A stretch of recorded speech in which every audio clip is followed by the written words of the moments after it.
Hey guys, welcome back to the channel. This is a story about what if Naruto refuses to be on Team 7 NaruHina. Before I start, please support for more amazing content, and do consider subscribing to my channel and share this video with your friends. This is written by ximena-chan and link in description and support writer. Let's start the video. Ghost. She brushed back her blue hair gently because the air outside had terribly messed it up. A scene of commotion had greeted her eyes once she stepped foot inside the hospital. The hospital was in dismay.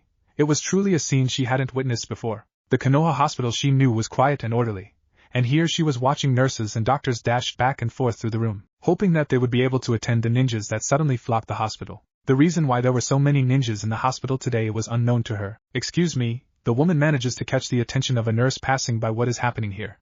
She asked the nurse. Her white orb showed her curiosity. I don't know why, but they just started flocking the hospital minutes ago. The nurse said. How many are there? The woman asked. We haven't counted yet, but there may be less than 20 or more than that number. The nurse said. Thanks, miss, the woman said. The nurse nodded. Now if you'll excuse me. With that the nurse left. She paused near the reception desk so she would not hinder the tasks of the nurses and the doctors. Why was she here anyway? She was here for she had heard that her friend/ex-teammate arrived with his team, and one of them was dead. She clasped her hands in prayer when she recalled the reason why she was there standing. She hoped that her friend was fine. Well, that friend of hers was sitting on a not very cozy chair waiting for a nurse to attend his wounds at his shoulder and his right leg. Yes, he is alive but a little injured. He had a very exasperated expression on his face. He sat there tapping the floor with his right foot continuously, showing that he has grown impatient. His pet dog, which was lying unharmed by his side, raised his head and snorted because of his owner's impatience. The dog then rested his head on the floor, and he closed his eyes to achieve some rest. Let's turn back to the injured owner of the dog. His face has suddenly turned pale. Why? It is because a stretcher had just passed him, a stretcher carrying his dead colleague. Sure, they weren't that close, but a teammate is a teammate. Bonds have to be made for each of the members of the team to function properly. He sighed and dropped his head. He smashed his clenched fist at the armrest. He wanted to shout, but instead, he sat there mumbling, cursing and blaming himself. Are you all right, sir? A woman who he knew said to him. He raised his head and he saw the raven-haired girl, smiling warmly at her. She had fresh bandages in her hand and an ointment at the other. Obviously, I'm not fine, as you can see, miss. My left shoulder is wounded as well as my right leg, and it hurts terribly, he said. And may I ask, what is ANBU member doing here? Holding fresh bandages and ointment? Shouldn't be an ANBU member helping the others in their squad? He asked. Well, sir, the UMBU member standing in front of you has heard that her friend's team has come back and one of them is dead. She kneeled down and started to clean his wounds at his right leg. He winced. Ouch, he said. Anyway, let's stop talking like this. What are you doing here? He asked. I'm here to visit you, but since the other nurses and the doctors are busy, I decided to help, she said. Why are you so sad anyway? She asked. We almost failed the mission, he said. Something tells me that is not the only reason, she said. My teammate died, he said and sighed. Well, as I can see, you are in good terms with that teammate of yours. Even if I don't know him, she said. You don't really know him, but he sacrificed himself for us for half of the mission just to accomplish it. She looked up at him. His eyes were sad. Death, he added. The woman looked down on the ground and she stopped tending on his wounds. She was sad too, for she had remembered someone dear to her. The man noticed him. Sorry, I forgot about him, he said. Hinata. Aye, it's all right, Kiba, she said, and she wiped a tear. She continued to tend his wounds in silence. The dog looked at them silently. Hey, Hinata, what is it? It will be exactly 10 years tomorrow, Kiba said. Yeah, will you visit him? He asked. Yes, she replied. She tried to hide away her sadness, but she wasn't able to. Her sadness was evident in her voice and in her expression. I can tell you haven't forgotten about him yet, Kiba said. He is very dear to me, even if he did not know what he is to me, she said almost in a whisper. There was a moment of silence. Hinata, do you mind if I accompany you tomorrow? I haven't visited him for quite a while, he said. I don't. Mindy would really appreciate your presence since the graveyard is very lonely, she said. Kiba stood there, patting Akamaru's head. Akamaru, though 10 years have passed, has not yet slowed down, and he doesn't hinder Kiba's movements during missions. The dog had grown larger, and he was larger than any dog in the clan. Kiba looked at the road and then saw his female friend walking towards him. She was wearing a black dress and she looked sad. Well, she looked sad every time this occasion would come, his death anniversary. Kiba-kun, did you wait long? She asked. Kiba shook his head. I just got here a few minutes before you did, he said, and he flashed a warm smile to his friend. Akamaru wagged his tail and barked in a jolly manner at Hinata when Hinata turned her attention to him. Hinata briefly patted his large head. Then shall we go? Kiba asked. Hinata looked blankly at the distance. After a short moment, she nodded and they started to walk to the graveyard. Sigh. That was all Shizen could hear from Tsunade. It was the day, after all. The day he died, the day when they lost a very valuable ninja, very valuable friend, the day they lost Tsunade's small brother. Shizen looked at Tsunade and she looked away. She just couldn't stand Tsunade's sad face. Shizen. Tsunade called out her name in a very sad tone. Shizen broke her train of thoughts. What is it, Tsunade-sama? She asked. Who do you think are? Who do you think are the eligible people who could be in that rank? In what rank? Who can be Hokage, next to me? Tsunade slowly stated. Why do you ask? Do you think an old woman like me can keep up with these duties? I may not look like it with this genjutsu, but I'm over 60 now. It would be better if we proclaim a new one, Tsunade said while she looked out the window. Shizen was shocked that Tsunade openly admitted her age, but she was absorbed with the topic that Tsunade brought up. But Tsunade-sama, he won't come back. He will never come back, is dead. Tsunade looked down. Shizen paused in silence. She's right, Tsunade-sama is right back, she thought, and sighed herself. The room was filled in silence. Sigh. The silence was broken again by Tsunade's heavy sigh. I can't even keep Konoha in perfect order right now, Tsunade said, and she looked again at the window. A lot has been happening lately, Tsunade-sama, Shizen said. So who shall it be? In your opinion? Tsunade then looked at Shizen. I am not in a position to do that, you better consult the council first, Shizen said. The both of them stood there, looking silently and solemnly at the stone where his name was carved. The birds chirped, and the trees' leaves rustled because of the cold wind. It's funny, it's been 10 years, but it seemed like it was just yesterday when he was still a living, breathing being, Kiba said. Hinata stayed silent, but Kiba knew that her answer was yes. Do you still love him? Kiba asked. With all my heart, Kibaku, and I will never ever stop loving him, she said. I should have known better. Known better about what? Hinata asked. I should have known that I stood no chance against a human resting in a coffin 6 feet under the ground, Kiba said. Hinata was not shocked. Kiba told her about his feelings a long time ago. I won't be able to forget him. I know. In the shadows, blue eyes watched the two. Wow, someone still visits, eh? A voice inside him spoke up. Why do you care? The one who possesses those captivating blue eyes said with a manly voice. Who said I cared? You're really annoying me. After 10 long years, you're still not used to my handsome voice? Handsome? You call your annoying voice handsome? Then what would you call it? Simply annoying. No, it's terribly annoying. The both of them still stood there silently. Kiba then looked at his watch. Hinata, I have to go now, Kiba said. Why? She asked. Something came up this morning and it's time for me to do my obligations, Kiba said. I'm really sorry. Don't worry about me, Kiba, I'm fine here. Are you sure you're going to be fine here? It's so lonely here, and besides this is a graveyard, he said while looking around. I said don't worry. You're looking at an UNBU member here. Hinata smiled warmly at him. Kiba sighed. That's not what I've been trying to say, it's so lonely, and it is a sad day for all of us, Kiba said. Even the strongest of all beings face loneliness and sadness. Kiba, sometimes that is what makes that being stronger, Hinata said. So you're telling me that all of these have made you stronger?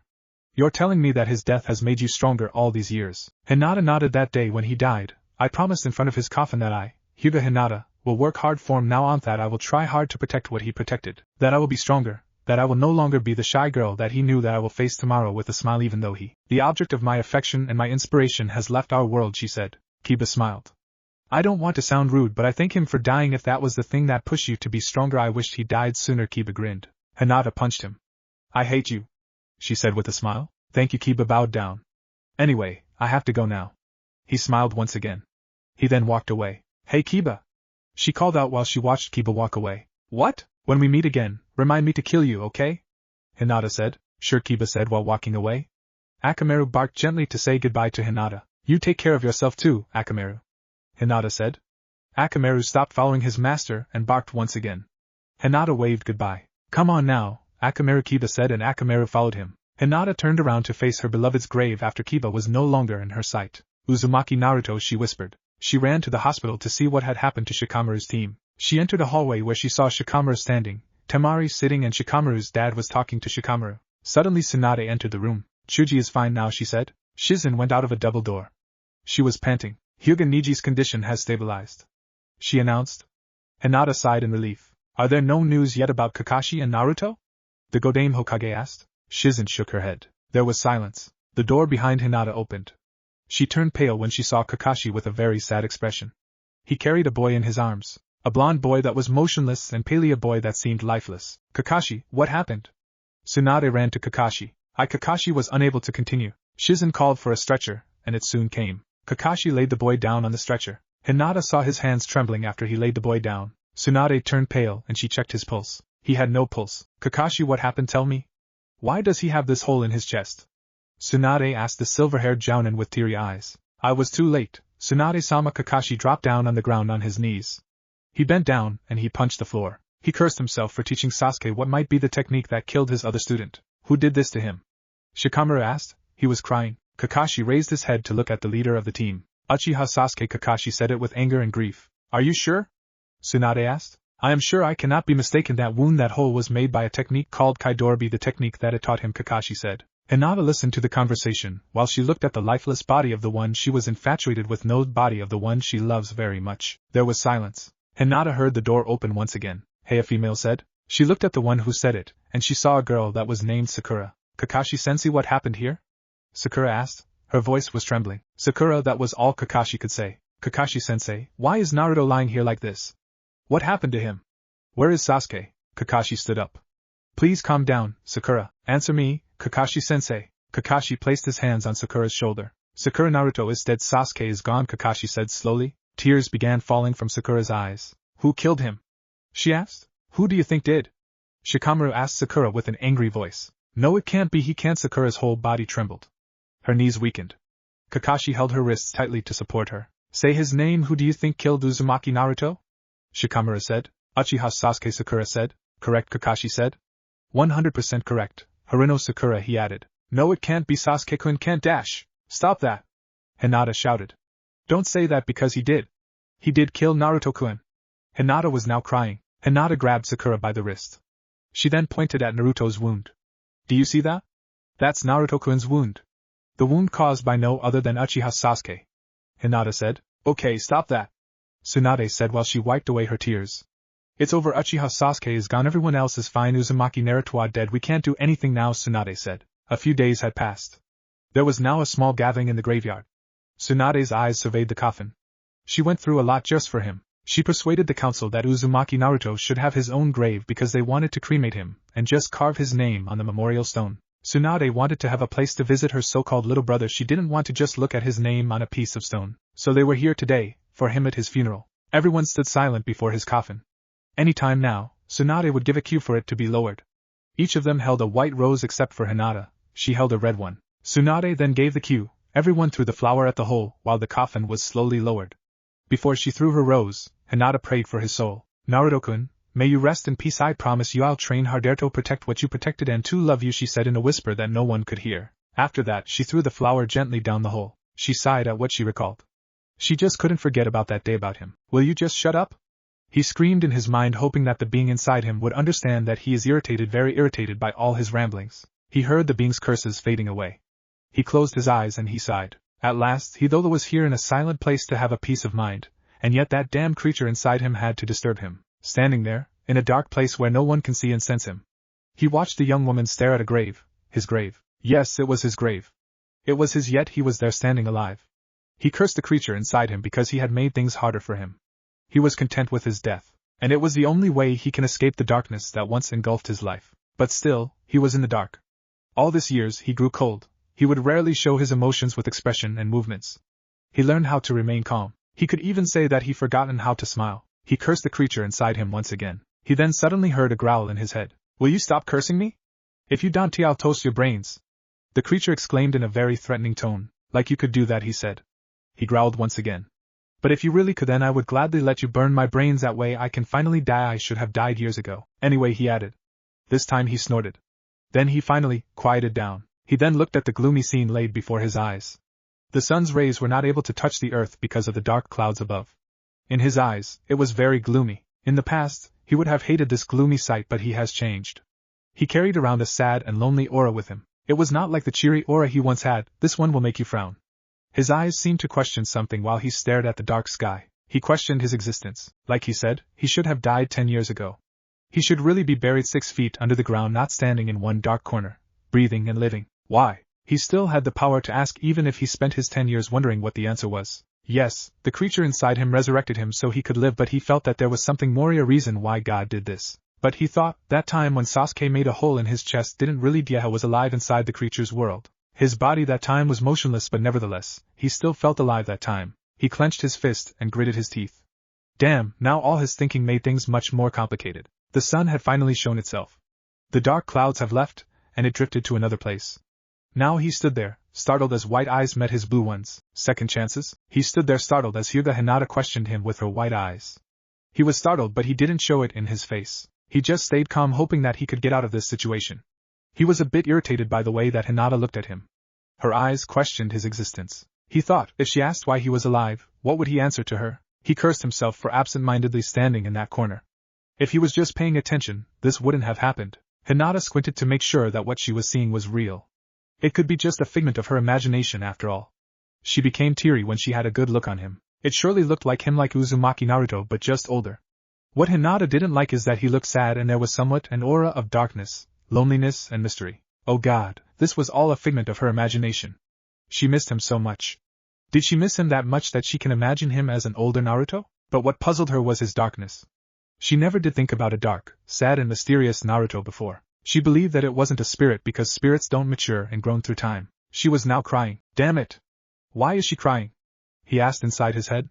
He resisted the urge to grit his teeth and he remained calmed. Damn Naruto, you have to think this through calmly. Yes, calmly, he reminded himself. He wanted to ask her why, but he was afraid that it would make things more complicated. He resisted the urge to comfort her too. And then, almost by cue, the dark clouds came again and shadows covered the corner again. Hinata blinked a few times after the dark clouds left. He wasn't there. So it was true. It was just a figment of her imagination, but she still could not stop crying. Tsunade walked to the graveyard slowly. Shizen was following her with Tuntun in her arms. Pretty soon they reached the entrance to the grave. They passed the high pillars of the open gate. On the path to his grave, Tsunade saw an Umbu member whom she knew staring at a corner which was illuminated by the sun. The woman who she was observing was trembling and crying. Tsunade approached the woman, and she lightly tapped her on the shoulder.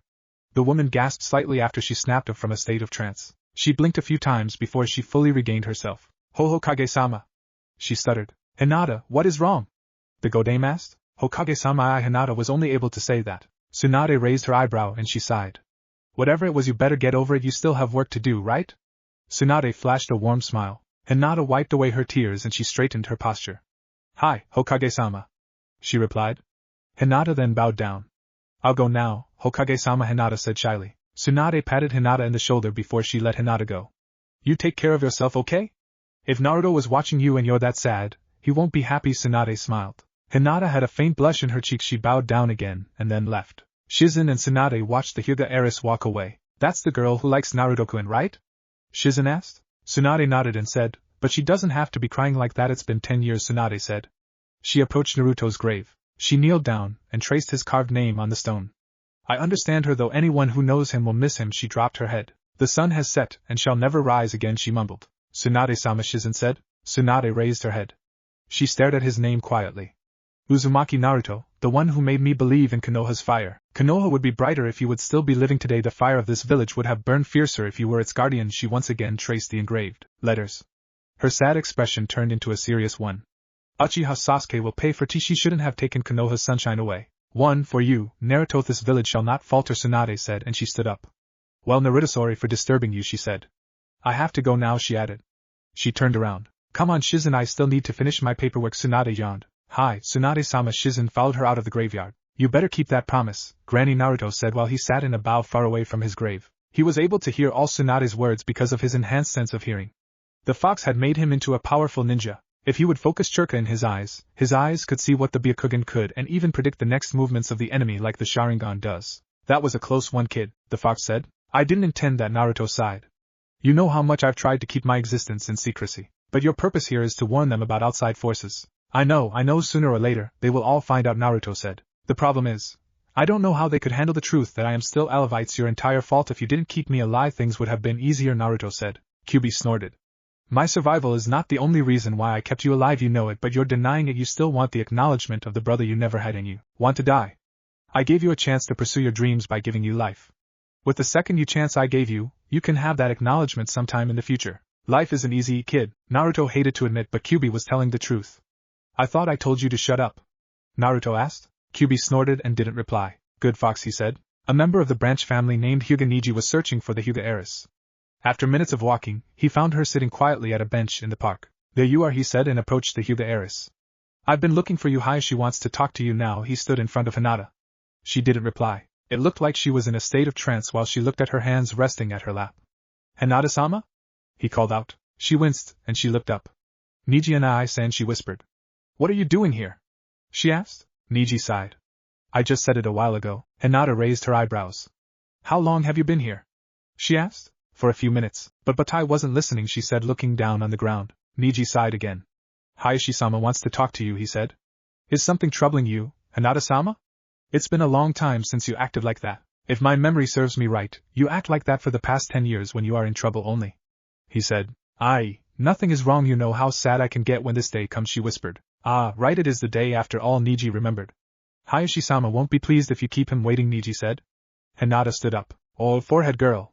Ino waved her hand at the approaching pink-haired Kunoichi. Hey Ino pig. She greeted back. Ever since they were younger, they started teasing one another with these names. They have grown accustomed to it. It would only serve as a friendly greeting between these ex-rivals/best friends.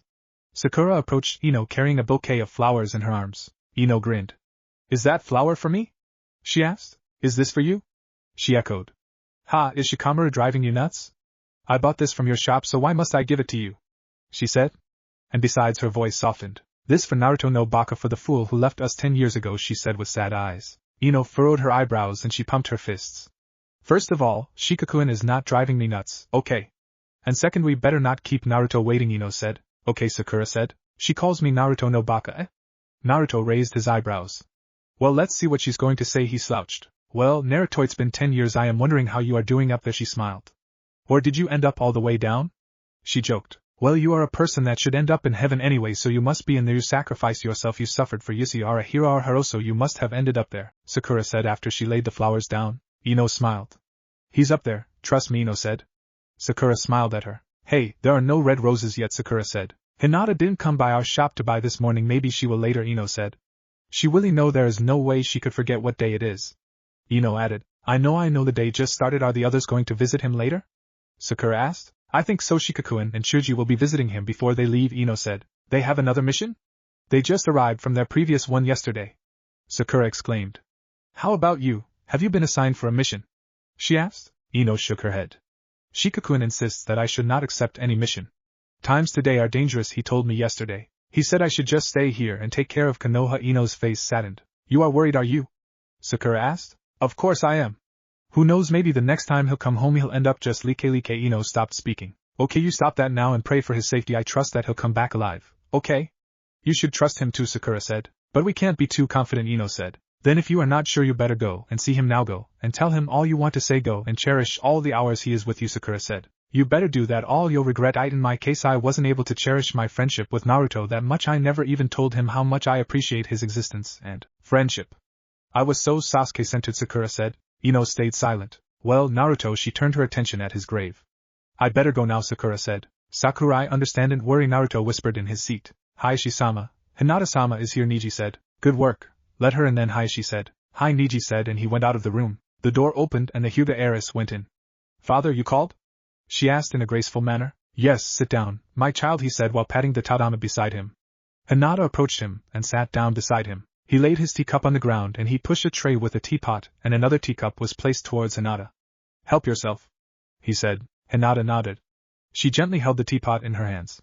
Gracefully, she poured tea on the cup. Hinata, her father called out. Hi, she asked. He brought the teacup towards his lips and sipped a small amount. After that, he put it down. When would your duty start today? He asked. It would start later, father, she answered, and she took a sip from her cup. Do you have any missions? He asked. The Umbu team I am assigned to has currently no missions yet. We have been assigned to keep a lookout for any suspicious outside forces, but there is still a possibility that Tsunade-sama will assign us on a special mission, she said. Hayashi nodded and his eyes looked down at his now empty teacup. You did quite well on your past mission, Hayashi said. Hinata then recalled how dangerous her previous mission was. They had to deal with A-class missing Nins on that mission. There were 3 of them, and she took out 2 single-handedly.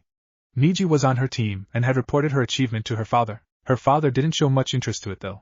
She stayed silent. My daughter, you have grown well and strong. He smiled. I, the Hyuga head, am old and you, the heiress, are young. Do you get what I mean? I think that you are more than ready for it. She stared at her father in disbelief. Does this mean he would be passing the duty to her?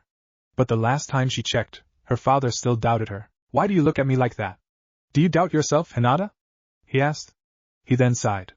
Forgive me for doubting you in the past. It was an action that I thought would push you to work very hard. Well, it did, but everything has a consequence. My actions resulted to a wound in your fragile heart. I should have known that your emotions were as fragile as your mother's, he sighed. But father, it is all in the past. I forgive you, she said after hearing the tone that Hayashi used.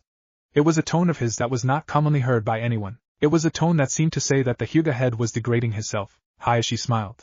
Then I am happy. He spun a little and he was now facing his daughter. He planted his hands on her shoulders. I am proud of you. You make good choices, you are strong, and you know what is right and wrong, and most of all I trust you. She flashed a father's smile to Hinata. Hinata in turn smiled at him warmly. Well, the only thing missing now is a good son-in-law to be. She smiled in a manner that teased Hinata. What do you mean, father? She asked. Hayashi returned to his previous sitting position. He rubbed his chin. Well, Uzumaki Naruto would have been a great suitor, my daughter? With this Hinata blushed. Father, she merely whispered. If only he was alive, he said. You knew? She asked. I know how to read, my daughter, Hinata. If I didn't, it would surely be shame that I would have carried to my grave. Hayashi said. But you understand what being a Hyuga head is, right? He asked. Yes, father, you have to sink back in your jounin position. No more meetings with the Umbu squad because you are no longer with them. I will give you a letter later and you shall deliver it to the Hokage. Is it clear, my daughter? He asked. He had lost his fatherly tone, and he was now using his resolute and serious tone. Hi. Hinata firmly responded. Minutes after, Hinata found herself walking to the administrative building where the Hokage's building was.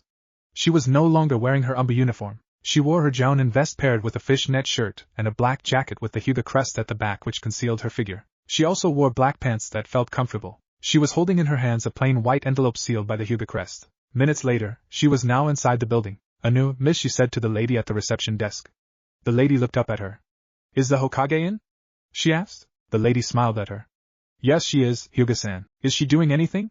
Can I talk to her? Hinata asked. Fortunately, Hokage-sama is only preoccupied with her paperwork. I think she'll gladly leave it to talk to you, the lady said. Hinata smiled. Thank you. She then went up the stairs and then she passed the hallway. She now found herself in front of the door. Not him too self-centered. She crossed out a picture of a young jounin. What about her? Shizen asked. Nash too busy with her family, she said, and crossed out a picture of a female. Shizen sighed. Tsunade-sama, why won't you pick one? She asked. Shizen, it isn't as easy as you think it is, even though they are qualified. You lack the fire I am looking for, she said. No one can rival Naruto-kun's fire, Shizen said and pouted. Tsunade frowned and her face saddened. Shizen mentally slapped herself for saying that. She shouldn't have said it. Of course no one can rival Naruto's fire. But it was just not the right time to say it. Tsunade looked down in the folder. No one could rival Naruto-kun's fire. Shizen's words echoed in her head. In Tsunade's opinion, Naruto was the only one that could possibly fill in the Hokage spot after her. She wasn't playing favorites, but he was just the best out there. After a few minutes, they heard a knock. Who is it? Shizen asked. It is Hyuga Hinata. My father has sent me to deliver a letter to the Hokage. Hinata said at the other side of the door. Let her in, Shizen. Tsunade said. Shizen then opened the door. Come in, Hinata-chan. Shizen smiled. Hinata then approached Tsunade's table. Before she was able to reach the table, Tsunade closed the folder for the Hokage candidates. Hinata then held out an envelope. Tsunade took it. She opened it in silence, and she read its contents slowly. After reading it, she laid it one on her table. So you are to be announced as Hyuga head tomorrow. Prior to that, you must be removed from your Umbu squad to lessen the ninja duty on your shoulders. Do you know this already, Hinata? Tsunade asked. Hinata nodded. Good, Hayashi told you. I'll send a note to your squad leader containing that you shift back to a jounin.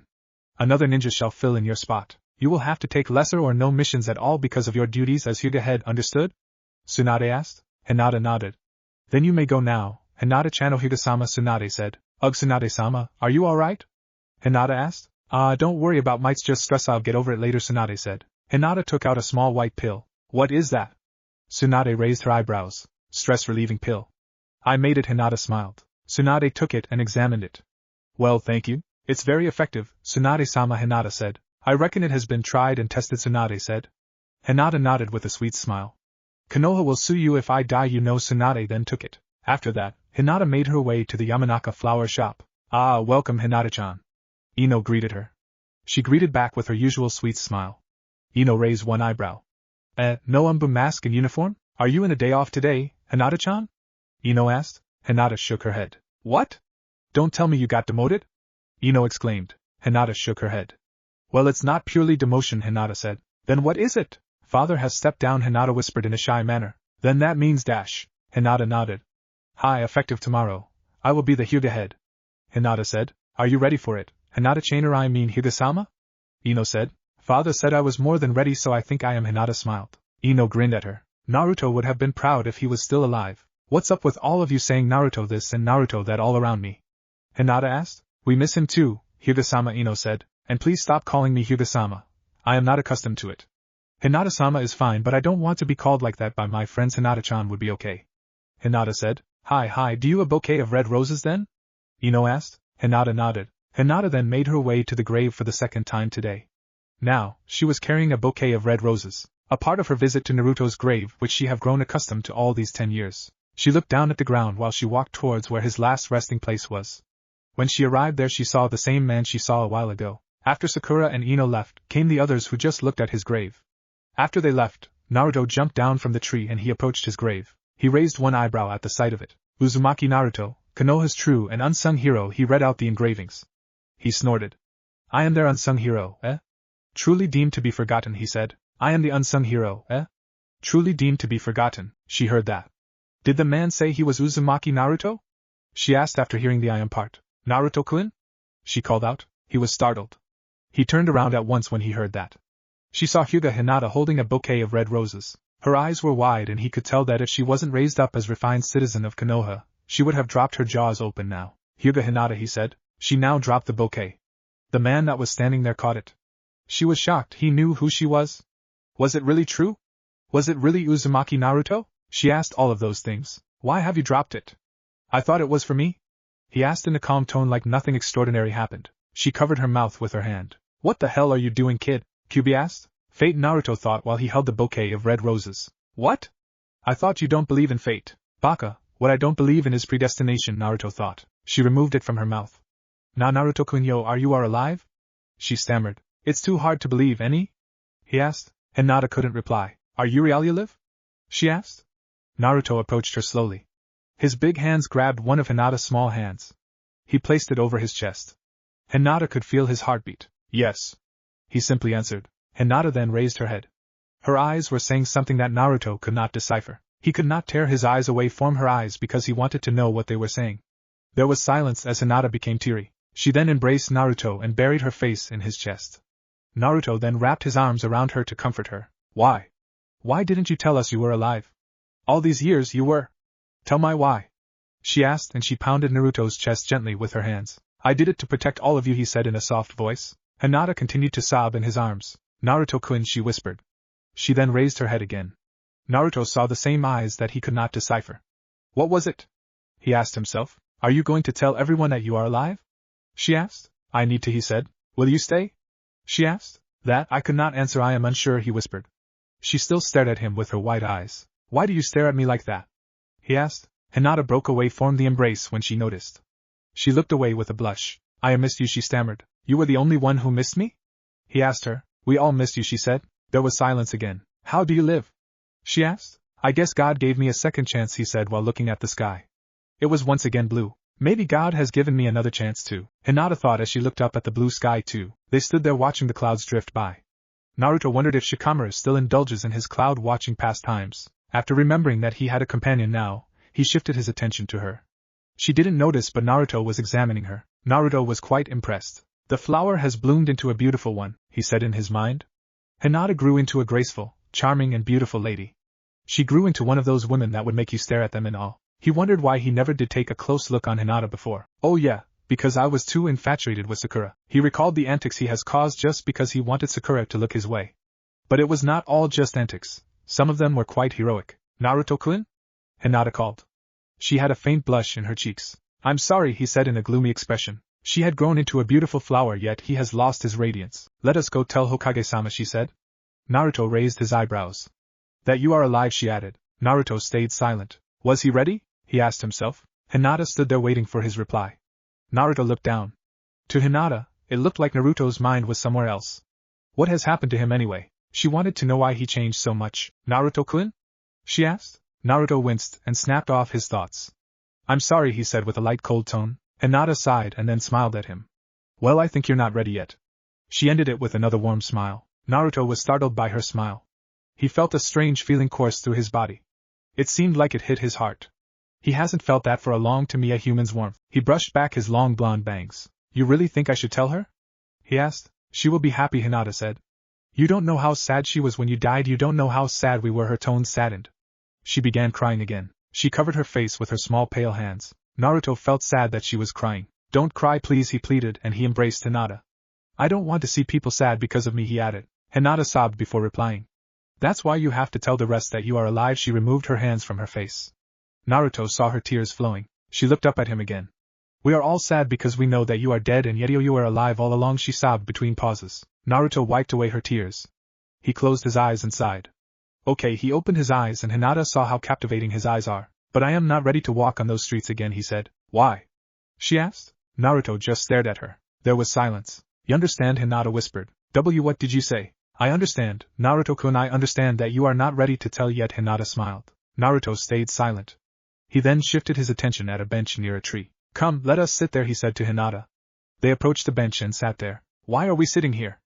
Hinata asked him. I thought you had many questions to ask me, Naruto said. Hinata smiled. Oh, right, she whispered. There was silence. Naruto wondered why she wasn't asking yet. Aren't you going to ask me? He asked. Hinata smiled once again. If you really want to be the interviewee, do you think you are really ready to answer my questions? She asked. Naruto raised one eyebrow while staring at her white eyes. He had to ask himself. Was her ready to tell? Ready to tell it all? He diverted his attention to the marble pavement leading to his so-called grave. Hinata was correct. He wasn't ready to tell what happened yet. He wasn't ready to tell the reason why he kept his existence in secrecy for absolutely 10 years. Coincidentally, they both sighed at the same moment. Naruto then found himself staring at her white eyes. He was so captivated. He could feel his darkness being drained out of him while he stared at her pure white eyes. The warmth she was radiating was different, it was something he hadn't felt before. He shook off the thoughts and decided that if she wasn't going to ask, he was the one that was going to. So what has happened around here? He asked. Well, Tsunade-sama tried hard to get Konoha in a good condition again. Hopefully, it's in top condition now, even if war could happen anytime, she said. What happened to you then? He asked. To Mule, nothing much, she said. Don't answer me with that, he said. Hinata frowned. Why? A lot can happen in 10 years, he said. And by the looks of it, you grew so much, he stated slowly. You really think so? She asked. Naruto nodded. In my 10 years of travel, I've been able to tell something about the person by looking at his eyes or by examining him and his actions. In the past, you were like a flower that has not yet bloomed, but now look at you, it looks like you have grown into the most beautiful woman I ever saw, Naruto said. Hinata blushed at the remark. So tell me, how much have you exactly grown? Hinata paused. Something pushed me to work harder, so I trained a lot, and eventually I got stronger. Father acknowledged me finally as the true heir, and he just stepped down, she said. Then that means that you are now the Hyuga head? Naruto said. Hinata smiled. I am the unofficial head, but tomorrow it shall be official, she said. Congratulations, he said. Hinata blushed and smiled. Thank you. Naruto then stood up. He offered his hand to Hinata. It's getting late, he said. Hinata nodded, and with his help, she stood up. Naruto-kun, she stared at him before leaving. Why? He asked. Of all people, you should not be the one that should forget how to smile. She then bowed down. She started walking. Naruto watched her as she left him. Hinata, his voice halted every muscle in her legs. Thank you, he said. She smiled. She spun around and faced him. Thank you for teaching me how to smile again, he continued, and he smiled at her. His smile warmed her heart. His smile made her smile too. I didn't teach you, I just helped you remember. With that, she turned around and resumed her walking. Naruto smiled. He was now certainly proud of her. Tsunade leaned on her desk with her arms. Her head was resting in her forearms. She looked like she was sleeping, but she wasn't. She was still awake, but she had felt tired. She then heard a small noise in her desk. She peeked through her arms and saw a bottle of sake. It's still warm, Tsunade-sama, Shizen said. Tsunade straightened up, and she stretched her arms. Where did this come from? Tsunade asked. As usual, the bar located near. Shizen smiled. Tsunade looked down at the bottle of sake. She stared at it like she was examining if it has poison or not, or something like that. Shizen cocked her head sideward. Is there something wrong, Tsunade-sama? She asked the Hokage. Tsunade shook her head. No, there is nothing wrong. She smiled and took the bottle of sake. Outside the administration building's door, a hooded man stood there thinking whether he should enter or not. His blue eyes stared at the door as his heart started to beat faster. They're bound to know sooner or later, he thought. Yeah, they're bound to, but now is not the time, he sighed. Maybe I'll just visit her as a shadow. Tsunade-sama, I'll just leave you for a while. I have to check something, Shizen said before she closed the door. Tsunade, on the other hand, drank down her third bottle of sake. She bowed her head and her eyes were almost shut. She was not yet drunk, but she was dead tired. She hadn't slept for 2 straight days because of some top-secret issues, and those issues just wouldn't leave her. Now, she recalled that someone younger than her who would take her place could do something more. Right now, she just wanted to sleep. She leaned her arms at her table, and she rested her head at her forearms. She started to sleep. Just after that, the hooded man came in. He made sure that she was asleep. He smirked a little. A Hokage shouldn't drop her guard, he whispered. But I guess luck is on my side, Naruto, Tsunade murmured. The hooded man removed his hood, and he looked down at the 5th Hokage. Tsunade obeyed, and a small smile formed at his lips. Stop calling me like that, she continued to whisper. What would you do if Naruto was alive all these years? He asked silently. First I would give him his strongest punch, she said. Then I'll hug him so tight and say to him he is such an idiot, she added. Naruto smiled. But you'll kill Naruto if you do that, don't worry. He's one tough ninja, Tsunade whispered. Naruto laughed softly. But he's one big idiot too, shouldn't have died by the hands of that Uchiha kid, she murmured. Tsunade, Naruto whispered. He stared at her in silence. Suddenly, he heard the door creak. Tsunade-sama, Shizen said as she opened the door. By the time the door was open, she saw that the window was open. The curtain was moving with the wind. She closed the door, and she approached the window and closed it too. After that, she looked down at Tsunade. I guess she fell asleep, she whispered. Naruto looked up at the now closed window of Tsunade's office. He put on his hood again. Good night, Tsunade, he whispered, and he started walking away from the building. As he walked in the streets, he was having a bad feeling. He felt bad about something, but he wasn't sure what that something was. He walked around Konoha to familiarize himself once again with the place he called home. He found out that nothing much has changed, and he was especially happy seeing his favorite ramen shop still standing. He wanted to eat there, but he can't. He then wandered to the training grounds. The area has grown more trees and the other trees seem larger. He approached a tree stump and he sat there. He just stared at nothing. He released a sigh and he looked up at the sky. It was already night. The stars were twinkling at the sky. It was peaceful to peaceful. It was like the night from a long time ago. Pictures of a bloody floor and a dead little boy flashed through his mind. He shut his eye and he shook his head. Naruto, you haven't forgotten about that yet? No, he whispered the reply. Kyuubi snorted. Too don't want to forget it, he said. You puzzle me, Naruto. Why wouldn't you want to forget a memory like that? That memory and experience seed adds more to my purpose, he said. What is your purpose, Naruto? My purpose is to protect the ones I love. I will never let that bastard who sent those pawns to kill that innocent boy. He had so much anger in his voice. Something tells me that you know who that bastard is. Naruto smirked. Indeed, I know who he is. Death is too good for him, yet he needs to die, he said. That man has a death wish for planning to attack this village bit by bit. He crinkled his eyebrows in determination. I will be the one who will grant his death wish. And what makes you think that he'll come here? He wants to smoke me out of my hiding. When I come out, he'll come out. He knows you? We both know each other, Fox. Then he's... Kyuubi's words were interrupted by a whistle alarming ninjas near the vicinity. Because an alarm has been sounded, Naruto assumed that there will be enough ninjas to take care of what's happening. He then heard footsteps and he instantly hid behind a bush. Step, step, step. The sound increased as that person approached Naruto. Naruto stayed still and waited for the unknown person. Soon, he heard heavy breaths and the person revealed himself. Naruto saw that he was carrying a large scroll. He was only a child, and that was the scroll of forbidden jutsus, the scroll he stole when he was tricked a long time ago. The boy was wearing a thick jacket and black shorts. He had jet black hair. The child tripped on a root protruding from the ground. He leapt from his hiding place, and he quickly grappled the child. What are you doing with this scroll? Naruto asked with a cold voice. The boy struggled against him but found out it was no use. Why the hell do you care? The boy protested. Why do I care? Naruto laughed, and his cold laugh made the boy freeze. Listen, kid, do you know what scroll this is? He asked. The kid grunted and protested with muffled curses while Naruto held him down. Naruto tightened his grip. Answer me, Naruto commanded. The boy then trembled. And no, the boy replied. Naruto sighed. You dumb, then why do you have it? Don't you know that this is a forbidden scroll? Naruto asked. As someone told me that I will get stronger if I read this scroll, the boy explained with a trembling voice. Someone told you? Yeah, who is that someone? I don't know him, the boy said. Naruto stayed silent.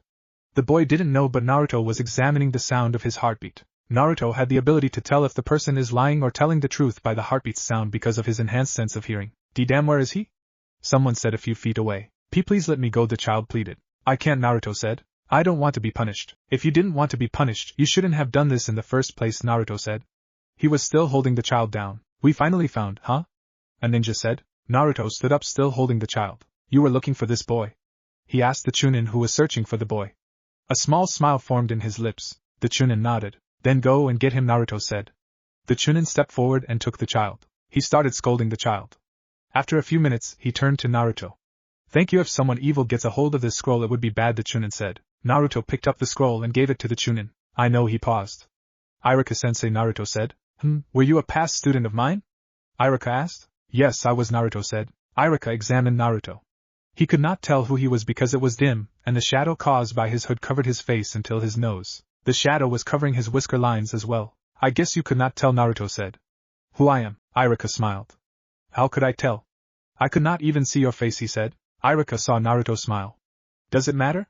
Naruto asked. Yes, it does. Now tell me who you are, young man, Iruka said. Naruto laughed. I'll ask you first, have you developed a heart disease? Me? How can a healthy person like me develop heart disease? Iruka smiled. Naruto raised his hand and he removed his hood. Iruka froze. His jaw was dropped, and he turned pale. And Naruto, is it you? He asked. Naruto stayed silent. He stared at the shocked Iruka before him. Bibidu, I saw you, Iruka stuttered.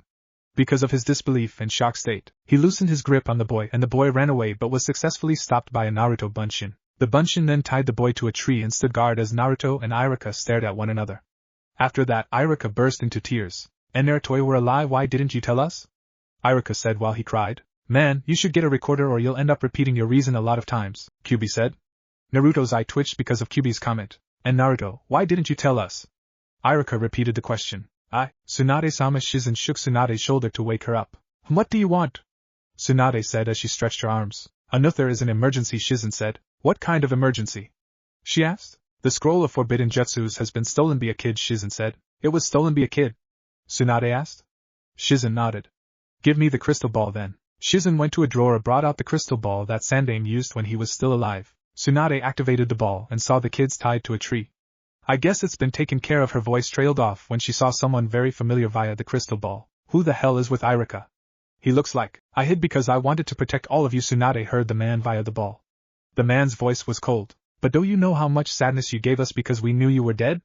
Iruka asked. Tears started welling up in Naruto's eyes.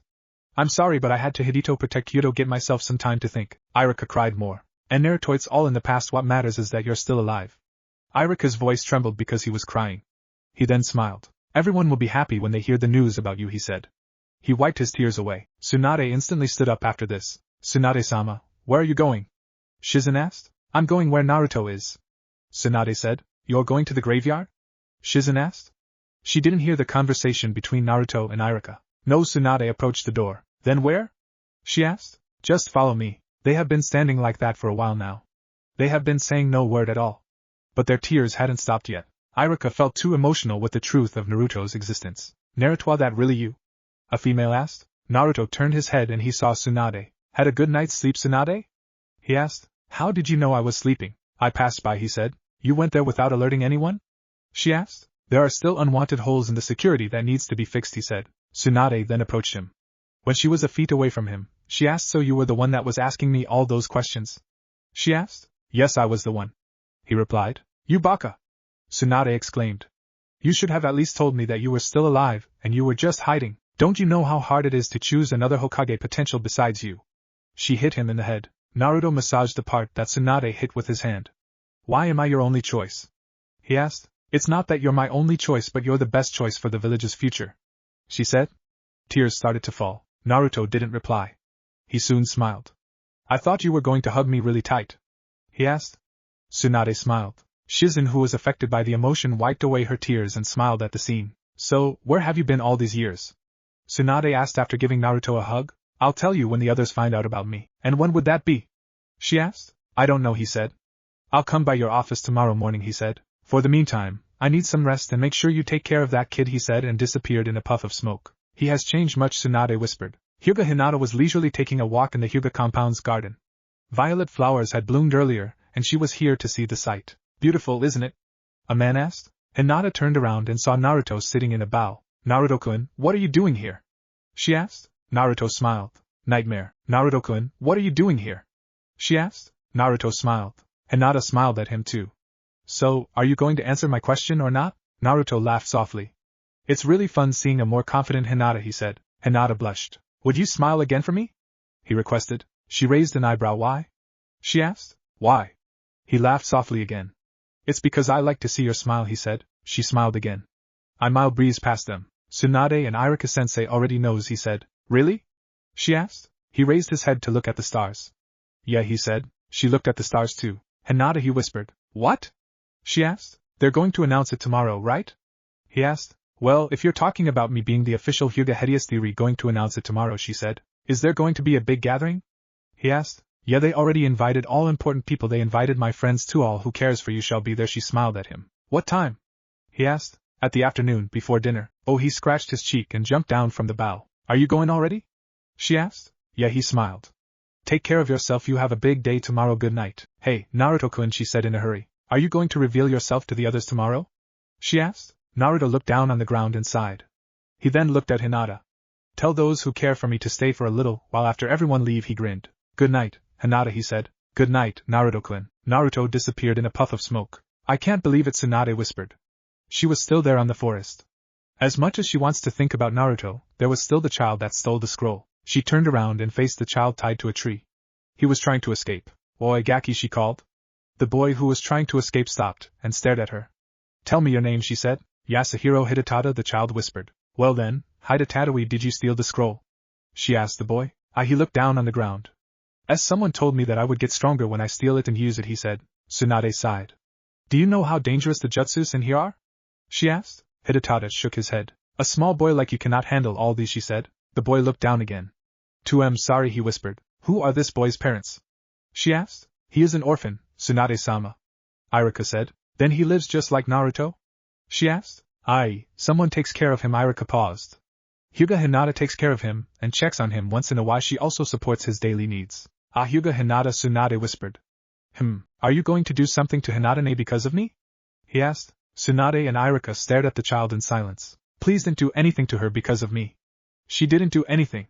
If you're going to punish her, punish me instead. He pleaded. Tsunade smiled. I won't punish your Hinata-ne because of your bad deed. The boy's face lightened up. But you will still get punished, she added. The boy grinned. That's okay as long as you don't punish Hinata-ne, he exclaimed. Tsunade faced Iruka. Untie the boy. His punishment is up to you since you are his sensei. I am going back to the tower. Hi Hokage-sama. Iruka said. Shizen, let's go back, Tsunade said. Shizen took the scroll and they left the area. There was an awkward moment of silence as Iruka glared at the boy who was tied to a tree. The boy looked at him guiltily. Iruka-sensei, he said in a guilty tone. Iruka sighed and approached the boy. He stood a foot away from him. Before I untie you, promise me you'll stay put, he said in a low tone. The boy slowly nodded. Iruka untied him. You're lucky, Hide-kun. The boy looked at him with a confused expression. What do you mean, Iruka-sensei? He asked. Iruka sighed. That scroll is forbidden. I am sure you know what that means. He paused. The punishment that would be given to a shinobi who purposely steals it is very harsh. The boy looked down on the ground. In this situation, Iruka groaned. He started to mumble things to himself. Hidetada silently waited for his punishment. Minutes passed by while Iruka thought of the punishment. Hidetada got bored. And Iruka-sensei, he whispered. Iruka, who was still deep in thought, said, Nani? He asked. Who was that man? He asked. What man? Iruka asked. The one who caught me, Hidetada said. Oh, him. Iruka scratched his cheek. He smiled in a warm manner. Why did you cry a while ago? He asked. Iruka laughed softly. Well, follow me, we're going to visit something, Iruka said. Hidetada traced the engraved letters in the tombstone. Uzumaki Naruto, he read.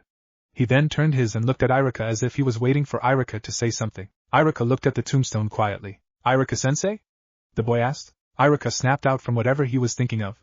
He scratched his head and smiled at Hidetada. I guess we have to take that down. Hidetada questioned him by raising an eyebrow. That man who caught Yoha is Uzumaki Naruto, Iruka said. Hidetada looked confused. Eh? Iruka laughed at Hidetada's cute and confused look. He ruffled the boy's black hair.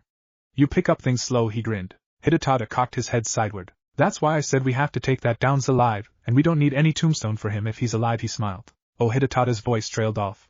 How did he die then? He asked. Iruka sighed. That's confidential matter, deep stuff for a kid like you, he said. Is he a good ninja? Hidetada asked. Iruka nodded. Well, I am not so sure if he had gotten stronger. It's been a long time since I last saw him walking, he said. Pretty deep stuff, Hidetada whispered as he read more of what was written on Naruto's tombstone. Iruka rubbed his chin. I almost forgot your punishment. Hidetada lowered his head guiltily. Iruka shoved his hands in his pocket. Well, let's see, you stole the scroll of forbidden jutsus because he sighed. A stranger told you to steal it. You ran away from me when I noticed what you were doing. You were then caught by Naruto. You tried to escape, but you were caught again. Iruka squatted beside Hidetada. He faced the boy and looked at him in the eye. He grinned. I've decided what your punishment will be, he smirked at the boy. The sun was high up in the sky. Its heat scorched his skin. The boy wearing black soiled t-shirt and shorts gritted his teeth as he pulled out another weed from the soil. You'll weed the Hyuga clan's garden, Iruka said. Nani? Hidetada exclaimed. But had gardens so huge? He said. Iruka's smirk grew larger. He then sighed after he pulled a weed that had roots buried deeply on the ground. At least if I'm lucky I'll get to see Hinata-ne, he whispered to himself. His face brightened up with determination. He pulled up his sleeve. Yosh!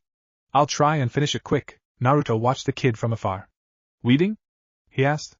That's his punishment? He shook his head. They've grown softer, he sighed. They were way softer when you were a student, Kyubi exclaimed. Naruto asked. Instead of getting a punishment, you even became a genin, Kyubi hissed. My case was different, Naruto said. Topic closed. He added. Hidetada raised his head. His face faltered when he saw that he was only able to weed just a small part of the garden. He started in the morning, and it was already noon, so it was true, a female he knew said. He turned around and saw Hinata staring at him with eyebrows raised and her hands were placed on her hips. Hidetada's sweat dropped. He grinned at Hinata. Hinata sighed. What has gotten in your head? Why did you try to steal the scroll? She asked. Hidetada sweated more. He forced a laugh. I'm so screwed, he thought. Hinata is so angry. Stop grinning at me, young man, she said. That grin won't take you away from my wrath, she smirked at him. God help me, Hidetada screamed in his mind. God, you sound like a mother, Hinata, a man said. Hinata and Hidetada turned their heads and they saw a hooded man standing near the shadows of the garden. Hinata smiled while Hidetada only stared at the stranger. You. Who are you? A man cut off Hinata. Hinata turned her head again and saw her cousin Neji charging towards Naruto. Naruto got into fighting stance instantly. He didn't want to hurt Neji though. Neji quickly reached for his kunai holster. He brought out his kunai, and he charged at Naruto with it. Before Neji hit Naruto, Naruto pushed him. Neji opened his hand because of the impact, and Naruto caught it quickly. Neji was thrown a step back. He closed his eyes and shook off the effects of the impact. The moment he opened his eyes, he saw fierce blue eyes and a kunai pointed at his head. Is it just me or you haven't been training that much? The fierce blue eyes were replaced by kind ones. Naruto flipped the kunai and caught it in its blade without cutting his fingers. He lowered it to Neji's chest with the handle facing him. Neji stared at the kunai. I don't need your kunai. I have lots of them, the man said. Neji took it and placed it back in his holster. Neji then looked at the hooded man. Who are you? Neji asked. He stared at the blue eyes he saw and he felt familiar with it. You're that Uzumaki guy, right? Hidetada asked. Naruto slightly turned to face the boy with soiled clothes. Neji laughed sarcastically. What are you saying?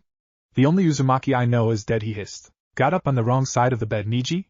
The man asked. Neji's eye twitched. Hinata-sama, do you know this man? He asked. Yeah, Hinata said with a sweet voice that erased all tension in the garden. Neji's eyes widened as the man removed his hood. No, it can't be, he whispered. His mouth was wide opened. Hey, I know what you're thinking, it's hard to believe because you saw me at my coffin, lifeless, Naruto said. How? Neji was only able to say that. Naruto sighed. He'd have to tell his whole story to make things clear. Saying it once before everyone would make it easier and faster. I'll tell you when everyone else is here, he said. Neji just stared at him dumbfounded. His once white cold eyes that he wore when he charged at Naruto changed into kind and warm ones. Welcome back, he said. Naruto smiled and he offered his hand. Neji took it and shook it. You have grown stronger, Neji said with a smile. 10 years can do a lot, Naruto said. Neji then turned around to face Hinata and Hidetada. What's the kid doing here? He asked, pointing his fingers at the boy. Hidetada's purple eyes twitched. He never liked Neji anyway. For him, Neji was an arrogant and cold man, but what was before him puzzled him. He seemed pretty kind towards Naruto. He opened his mouth to say something, but Hinata placed her hand in his shoulder to calm him. She knew that he didn't like Neji much. It's his punishment, she said. Neji smirked at the boy. Punishment? He laughed sarcastically again. Why did he do something wrong again? He asked. Hidetada clenched his fist. He cursed Neji and Neji's arrogance inside his mind. Don't be so hard on the boy, he said. Neji looked at Naruto. You don't know how much trouble that boy brings to the Hyuga name. Naruto shifted his attention to the boy. He's a troublesome kid, eh? He asked. More troublesome than you, Neji crossed his arms. Naruto laughed at Neji's comment. You were always Konoha's loudest ninja. Neji paused. Naruto grinned and scratched his cheek. But still you have better eyes than mine, Neji added. Naruto's grin became a warm and true smile. Anyway, your father wants to talk to you. Hinata-sama, he says it is a matter regarding. He shot a glance at the boy. Lord Hidetada, he said it mockingly. Hidetada fumed with anger. Otosan, a small girl, said. Naruto searched for the girl and saw her standing by the house's entrance. She was a girl at the age of 3. She was wearing a kimono. Her hair was tied in a bun. Her white eyes glimmered with happiness. At the corner of his eye, Naruto saw Neji smiling sweetly at the girl. Nami-chan, you wandered around again? Neji asked and approached the girl. Hi, Otosan, the girl replied with a cute voice. Neji lifted her up and took the girl in his arms. Neji, Naruto called out. Neji looked at him. Is she your daughter? He asked. Neji nodded. Anyway, don't tell anyone about me, I'll tell them myself, he said. Naruto, make sure that kid stays put and let him do anything that would put Hinata-sama's name in trouble again. He then entered the Hyuga main house. There was silence as Neji left. When he was out of sight, the boy groaned. Why does he hate me so much? He asked. Naruto patted the boy in the head. He likes to play cold and arrogant, he said. Hidetada sighed. He then smiled at Naruto. Father, Hinata whispered as she slid the door open gently. She saw her father arranging his robe. He turned around and looked at her. He looked angry. It must be one of those days that he had a bad dream, Hinata joked inside her mind. Hinata, his firm voice brought her mind back to the world. What is it, father? She asked. Hayashi sat at the tatame and Hinata sat across him. I know that someone has already told you, he said as he closed his eyes. Hinata stayed silent. The matter regarding the boy Yasuhiro Hidetada, am I right?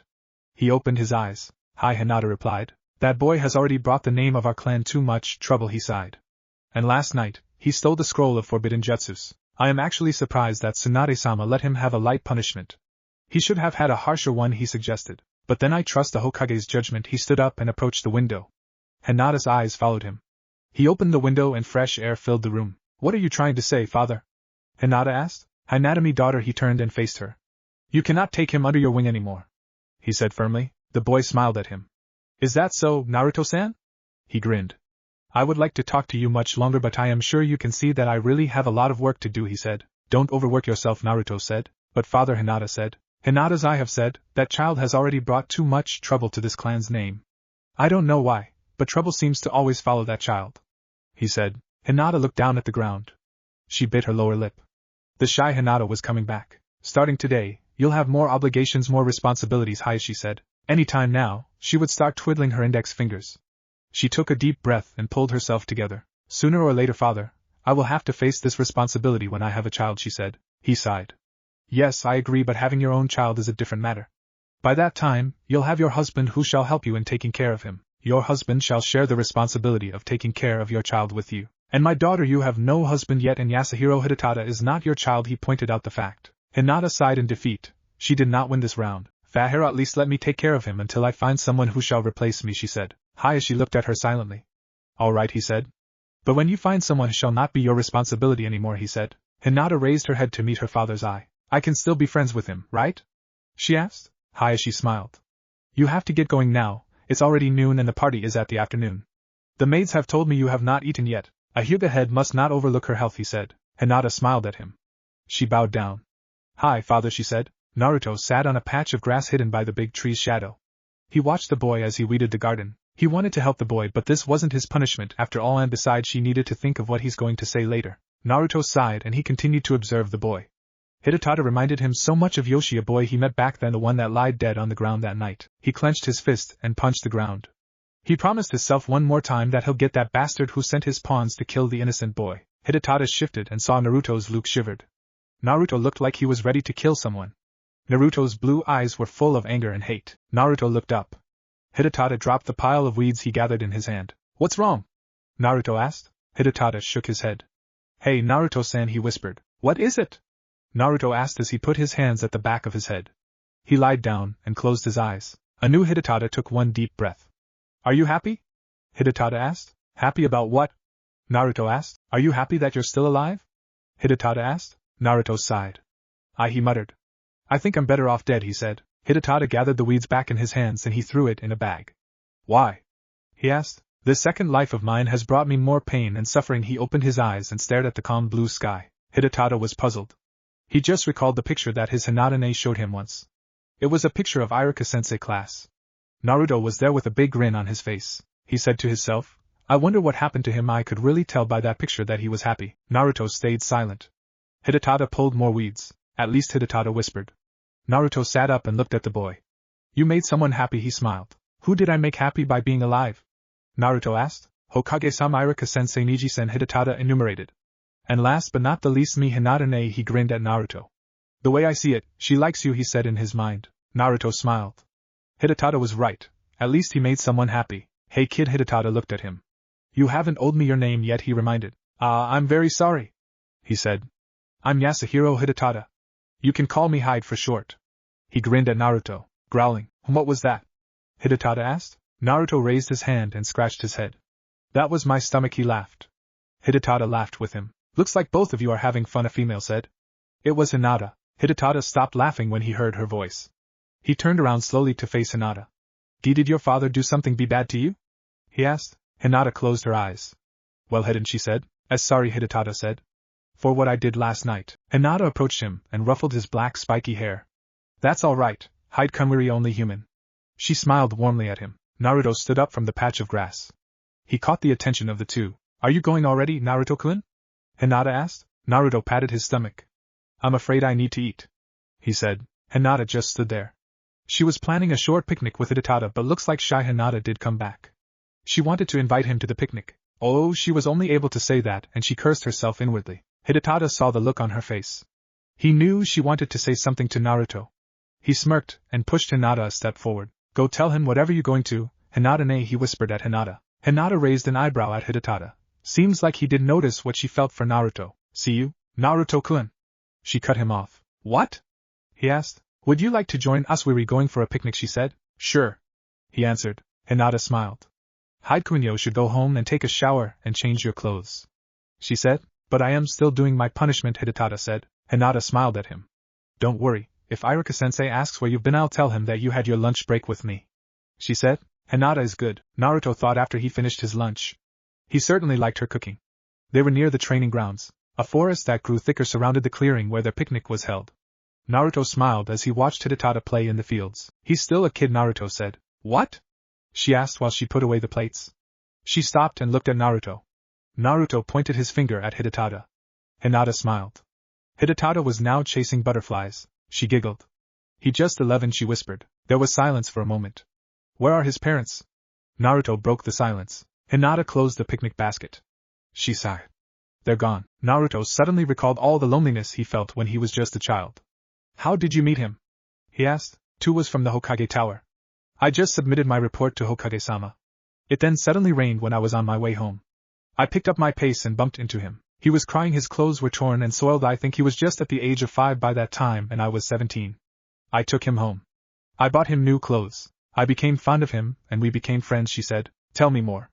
Naruto urged her to tell him more. He stayed at my house for a year, but father bought him an apartment the year after we met, so he moved away. I still had contact with him, but I became busier that year, so I wasn't able to see him often. I was just able to send him what he needed. She paused. Maybe became lonely that time, that's why he became Mr. Trouble. He's lucky, Naruto said. What do you mean? I mean the both of you act as though you're really tied by blood. An orphan would be lucky to find someone like that. He smiled. Hinata looked down on the ground. She looked like the weight of the world suddenly fell on her shoulders. What's wrong? Naruto asked after a short moment of observing her. It's just that, she sighed and rubbed the back of her neck. His luck won't last anymore, she stated slowly. Naruto just looked at her in a manner that his was urging her to explain. Father said that I cannot take him under my wing anymore, she paused. He said that trouble always follows Hide-kun and he would only bring problems to us. Who would take care of him then? Naruto asked. I don't know, Hinata raised her head. Can you take care of him? Naruto stopped speaking. His expression changed into a serious one. He moved his head around slowly to scan the environment. Hinata, who was alarmed by his cautious behavior, had proceeded to scan the surroundings herself. She was now facing Naruto with her back. Naruto, on the other hand, seized this chance to use his enhanced sight. His blue eyes now had vertical slits. Is there something wrong? Hinata asked in a whisper that only Naruto could hear. Just keep quiet, he replied. Hey, Hinata-ne! Hidetada shouted after a couple minutes of scanning the area passed. He got Naruto and Hinata's attention quickly. Hidetada was running towards them. His hands were clasped in a way like he was holding inside it. His smile reached his ears and his eyes were filled with mirth. Hidetada laughed in a jolly way. The clearing was filled with the sound of a child laughing. Suddenly there was a flash of blinding light. Both Naruto and Hinata closed their eyes. When they opened their eyes, they saw Hidetada fall to his knees. He coughed out blood and this alarmed Naruto and Hinata. They stood up and rushed by his side. Hidetada fell in Hinata's arms. Hinata cried when she saw the deep wound in his chest. The boy became weak and he eventually opened his clasped hands. A beautiful butterfly with splendid colors in its wings flew out of Hidetada's hand. Naruto watched the butterfly as it flew away. Memories of a bloody night flooded his mind, closed his eyes and opened it only to be greeted with the sight of a bloodier Hidetada. More and more pictures of a room stained with an innocent boy's blood filled his mind. It was a nightmare for him. News. Naruto couldn't take it anymore. They had killed an innocent boy before and now another. He clenched his fist and punched the ground. Hinata, who had started healing Hidetada's wound, was startled by Naruto's action. Naruto was able to make a small crater in the ground with his fist. Shift, Naruto heard in the clump of trees behind him. He enhanced his hearing and heard someone's heartbeat. Bullseye. Someone was hiding there. Hinata, stay here, he whispered at him. In a blink of an eye he disappeared. The ninja who was hiding in the trees was alarmed. The blonde man suddenly disappeared. His boss told him to stay away from the blonde man because that man was very strong. He stepped backward. Crack. Damn, I stepped at a. He was startled. Someone had grabbed him by the neck tightly. Who the hell are you? He asked. He struggled to get free from the person's grapple. Your greatest nightmare, the one who grappled him down said with a cold voice. Greatest nightmare, my ass, you should be dead, Uzumaki Naruto. He retorted. Naruto squeezed his neck. Why were you after the kid? Naruto asked. He squeezed the man's neck more. Arg. You're not going to get any answers from me, he exclaimed while he tried to break free from Naruto again. Naruto recalled that he had no time to waste. He grabbed a needle with a sleeping fluid and he decided to let the intruder have a taste of it. Fine, if that suits you, I'll let Ibiki take care of you then, he said with sarcasm in his voice. Hinata sighed with relief. He was able to close Hidetada's wound, but it seems he had lost a lot of blood in just a short time because of the severe wound he accumulated from the unknown attacker. Hinata, the cold voice made Hinata jump. Her heartbeat skipped a beat when she saw how cold Naruto looked. It was the way he looked when she saw him in the graveyard. How is he? He asked. Though there was coldness in his expression, the concern was evident in his voice. IV closed his wounds, Hinata whispered the answer. She felt weak since she used too much chakra to heal Hidetada. But he still needs treatment, Naruto-kun, she said. She noticed that Naruto was carrying a man that was smaller than him. The man was masked and he wore dark robes. Is he that one who attacked Hyde-kun? She asked. Naruto merely nodded. Hinata tried to stand, but she knees felt weak because of the small stamina left in her. Naruto assisted her. Are you okay? He asked. This time, the cold look was wiped away from his face. Hinata nodded and said, Don't worry, I just used too much chakra. She said. Here Naruto took out a pill from his pouch and he gave it to Hinata. Take it. It will recover some chakra. Hinata nodded and swallowed the pill. Naruto, on the other hand, picked up Hidetada and he slung the boy's body gently at his shoulders. Hinata looked up at Naruto, and it seemed he had no difficulty in carrying two people, but still, I could carry Hidetada if you're having a hard time, she offered him since she felt that she had recovered some chakra. Naruto shook his head. No, I can manage, he stated.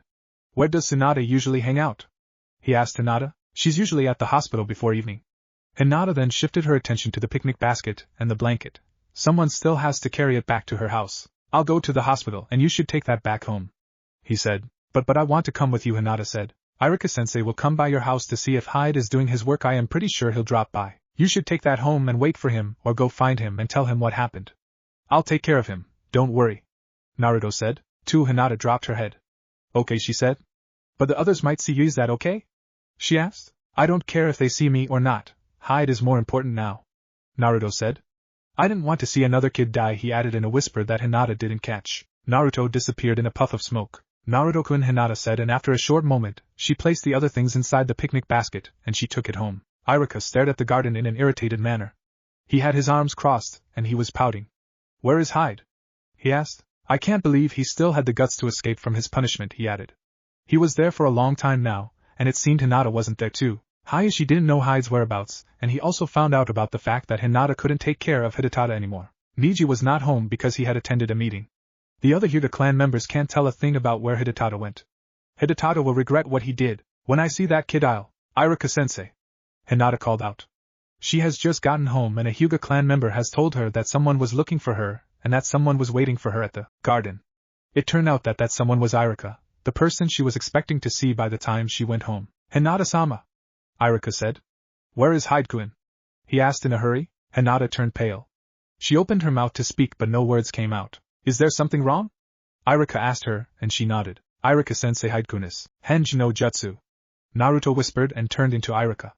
It seems that he wasn't ready to make himself known yet. He picked up Hidetada and the other man from the seat and went to the emergency room. He stopped when he saw his ex-teammate, Harino Sakura. She was pretty busy. There was a sudden rush inside the hospital again. Sakura gave out a few orders to the medic needs, and she turned her head. Her eyes widened when she saw Irika.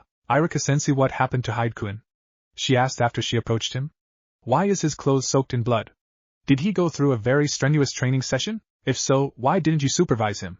She bombarded him with questions while she checked Hyde's health. He was attacked by this man. He laid the man at an empty stretcher. He won't tell me anything, so I think Ibiki needs to squeeze out certain information from this usurper, he said. As for Hyde-kun, he needs to medication as soon as possible. He lost quite an amount of blood, he added while he laid down Hidetada on another empty stretcher. And he wasn't training. Sakura called some medic needs and the usurper was taken out of the hospital and was sent to Ibiki's office. Attacked?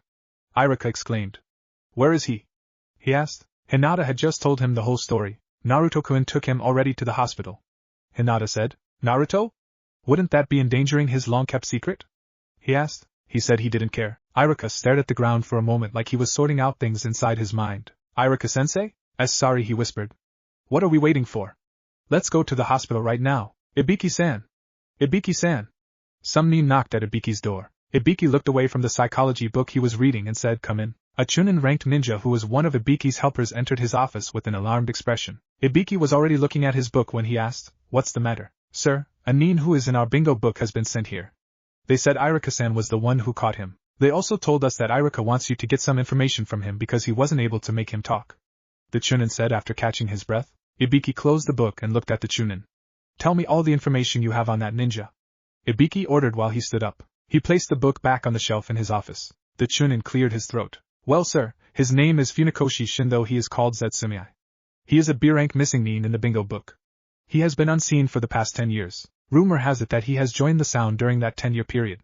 He is an assassin, Ibiki-san. According to the bingo book, he has assassinated quite a few influential people," the Chunin said. "I assume he was here to assassinate someone. Am I right?" Ibiki asked. "In fact, sir, he did try to kill a boy." "A boy? Who is this boy?" Ibiki approached the door of his office. "The boy's name is Yasuhiro Hidetada. He is an orphan, but Hyuga Hinata takes care of him. He is an ordinary boy studying at the academy." Ibiki opened the door. "I see, show me where the assassin is," he ordered. "Hi." Naruto, who was still under a high-class henge, sat fidgeted at his seat, showing his impatience. His face was marked with worry for the poor boy. He then stared blankly at the wall.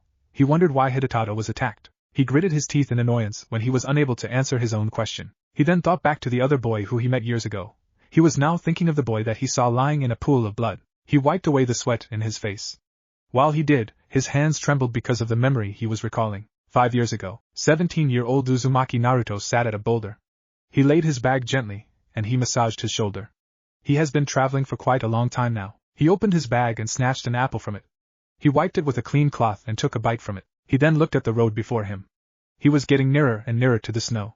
The wind was very cold. He shivered when it passed him. He then looked at his clothes and he made a mental note that he should buy more suitable clothes for the snow's climate. While he chewed a piece of the apple, he looked around and saw a small cottage. Smoke rose up from the cottage's chimney. Naruto assumed that someone was home. He stood from his seat and made his way to the cottage. He wanted to ask whether there were other villages near. Night was coming and he had nowhere to stay. After a few minutes he reached the cottage. While he was outside, he heard a woman speaking and a small boy laughing. He then knocked at the door. "Anu," he said. A man at his 30s opened the door. The man smiled at Naruto. "What do you need, young man?" he asked. Naruto smiled. "Can I ask something?" The man continued to smile. "You're already asking." Naruto chuckled. "Is there a nearby village here before I reach the snow?" he asked. The man scratched his head. "The next village is still far and it's already situated near the snow. There is currently a snowstorm there, so I suggest you postpone your journey for a while," the man said. "I see," Naruto whispered, and he looked at the orange clouds. The sun was setting. If he chose to come back to the village he recently visited, he would probably reach it late at night. He sighed. "Do you have any problems, young man?" the man who seemed to be the patriarch of the small home asked. Naruto shook his head. "My problem will only bother your home," he said. The man laughed. "I am guessing you need to stay somewhere for the night." Naruto raised an eyebrow. "Yes, you are correct. I do need to stay somewhere. It's too cold outside and the wind is strong at night, so the fire I will make would probably die immediately." The woman in the small cottage approached the both of them. She was being followed by a small boy.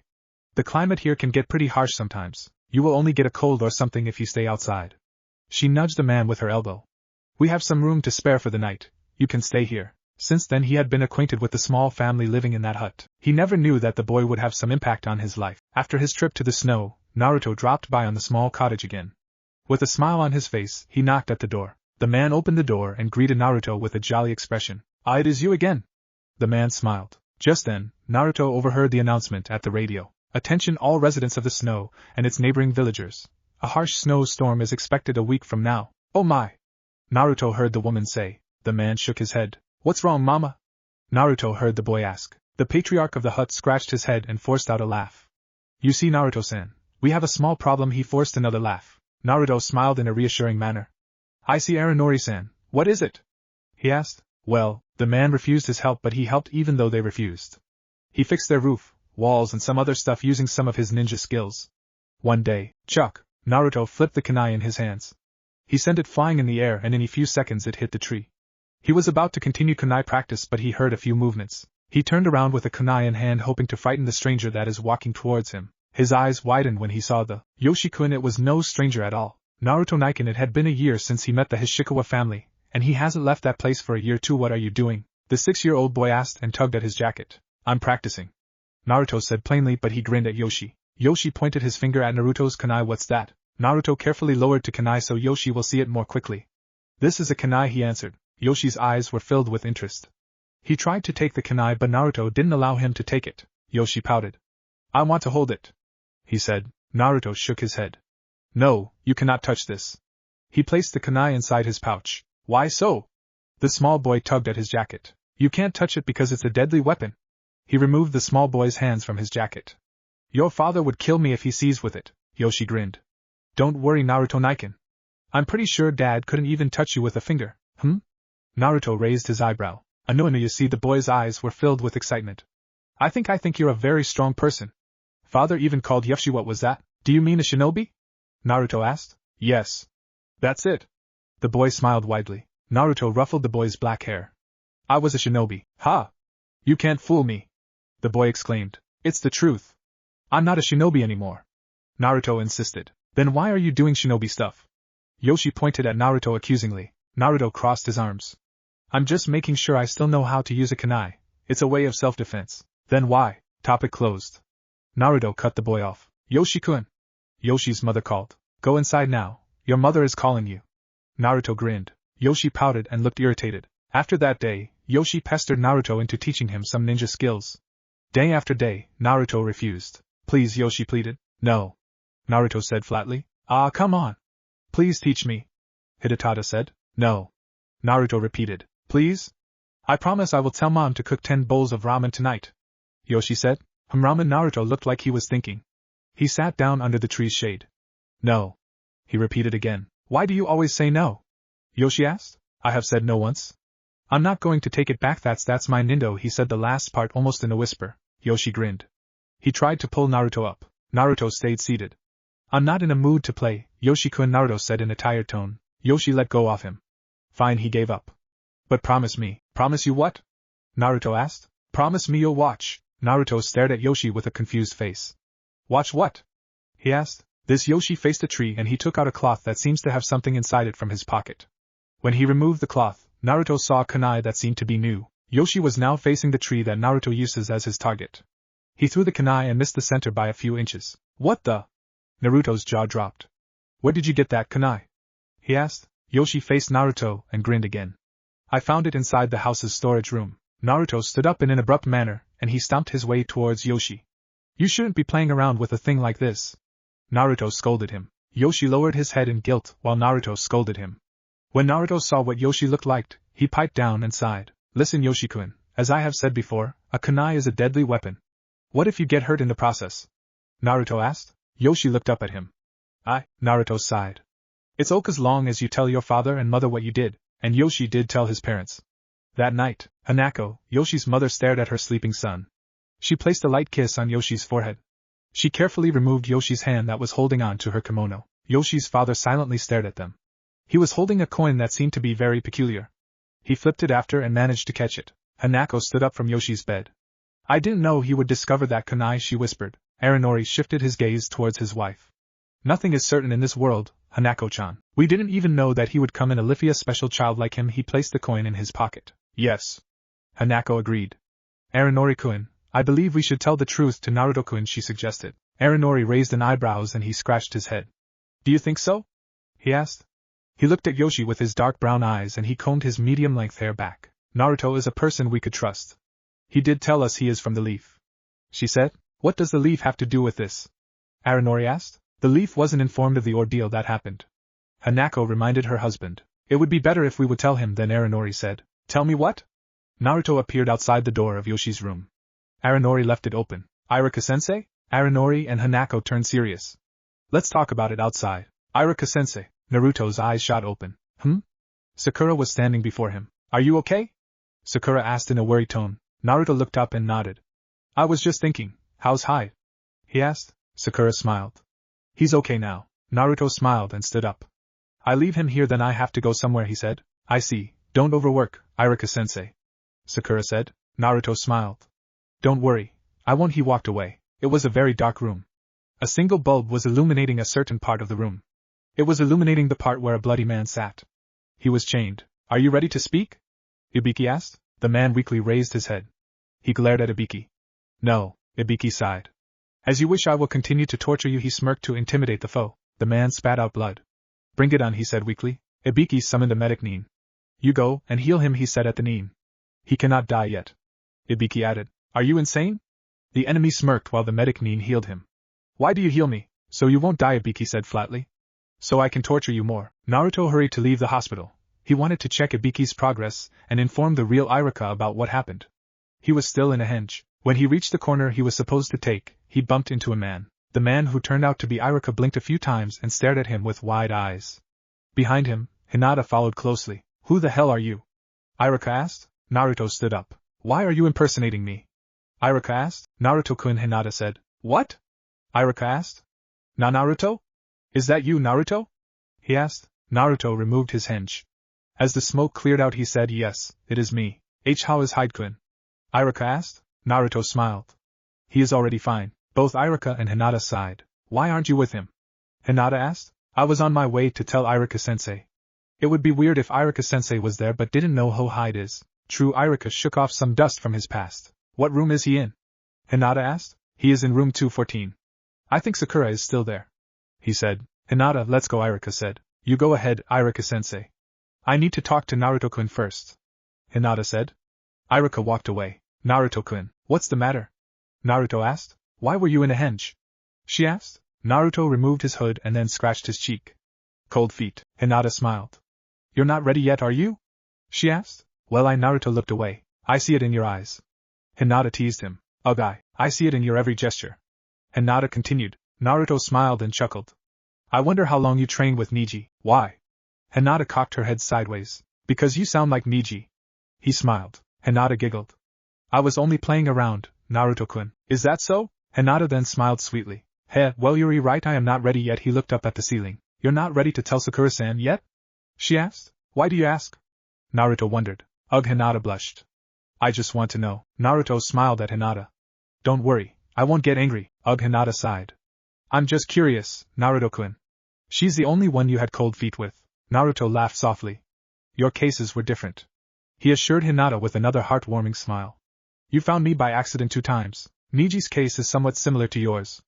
Iruka-sensei and Tsunade needed to know before anyone else, so I told them already. He explained. I see, and besides, I haven't even fulfilled my promise to her.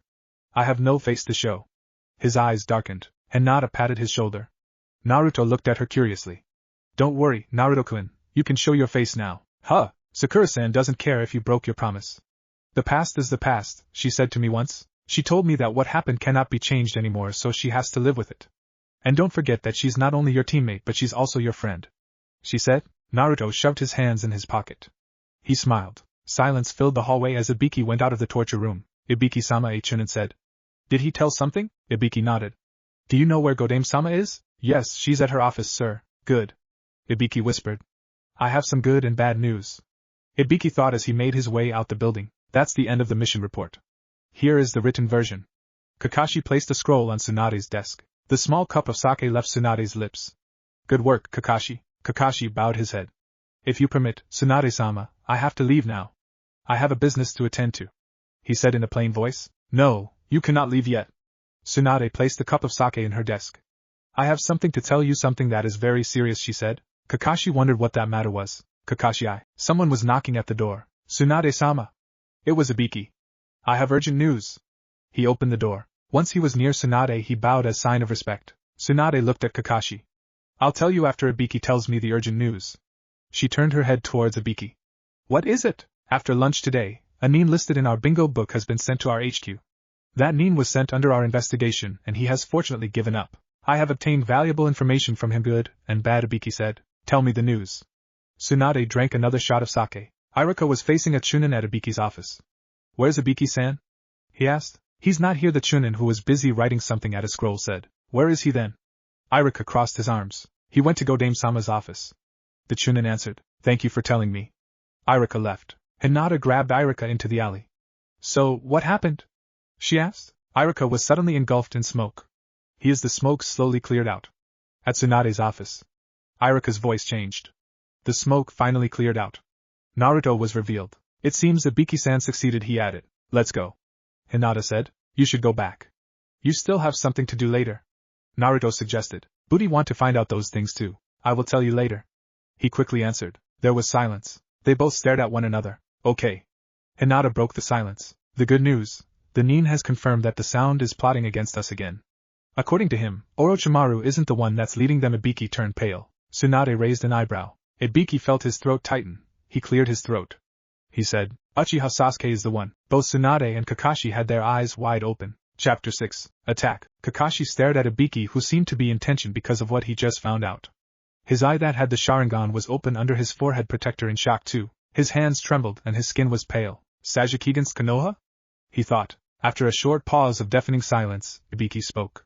But Tsunade-sama, we can never be sure. That is just what the usurper said. Tsunade massaged her temple. If what Ibiki found out would turn out to be true, it would cause a sudden stir inside the leaf. Sasuke, right now, would spell turmoil if he would be fighting against the village where he once resided. She sighed heavily. Is that so? Ibiki nodded in a nervous way. You may leave now. Ibiki bowed down to show his respect to Tsunade, and shortly after he left. Kakashi was pale because of the information Ibiki told them. He tried to calm himself down. Tsunade-sama, what were you going to tell me? He asked. Tsunade sighed. I was supposed to tell you something about suspicious actions from the sound for the past few months. She told Kakashi. I wanted to send you there to gather more information, but if what Ibiki said is true, going there would prove to be a dangerous action. Sasuke is a person we cannot take lightly. We do not know how much he has improved, she sighed. Kakashi rubbed his chin. Yes, it is dangerous if you send someone to go there. The sound, sadly, has been left unchecked since its unexpected fall 5 years ago. Tsunade thought for a second and said, it would make sense if their so-called fall is only a ploy. They might have used the past 5 years to improve their techniques, Hokage-sama. If that is their aim, it would make perfect sense if their fall is merely a ploy. Kakashi agreed. And Kakashi, Tsunade said. Kakashi raised his visible eyebrow. Make sure you come later at the Hyuga's party. But Tsunade-sama, it would be better if I do something about this problem. He said. You are expected there by someone that I'm sure you would like to see, and it's an order from me. Then I would come there, Tsunade-sama. Kakashi stared at the memorial stone at the training ground sadly. And that's how the mission went, he said. He had just finished narrating the story for Obito. He then looked up the sky and spoke. Konoha is very busy again. Something came up that quite shook me a while ago. He shifted his gaze towards the stone. It seems like my former students has been doing something against Konoha. If what we found out is true, it would mean that he has totally turned against the village he considered as his home once. I don't know how things will turn out in the end. The sound has kept silent for the past 5 years. We don't know how much power they hold this time. His eyes became dark. We had a hard time when Orochimaru attacked with the sandy. Wonder how things will turn out. He voiced out his thoughts. Footsteps were heard. Kakashi kept staring at the stone. The sand is at our side this time, trust me. An old man spoke. Kakashi turned his head.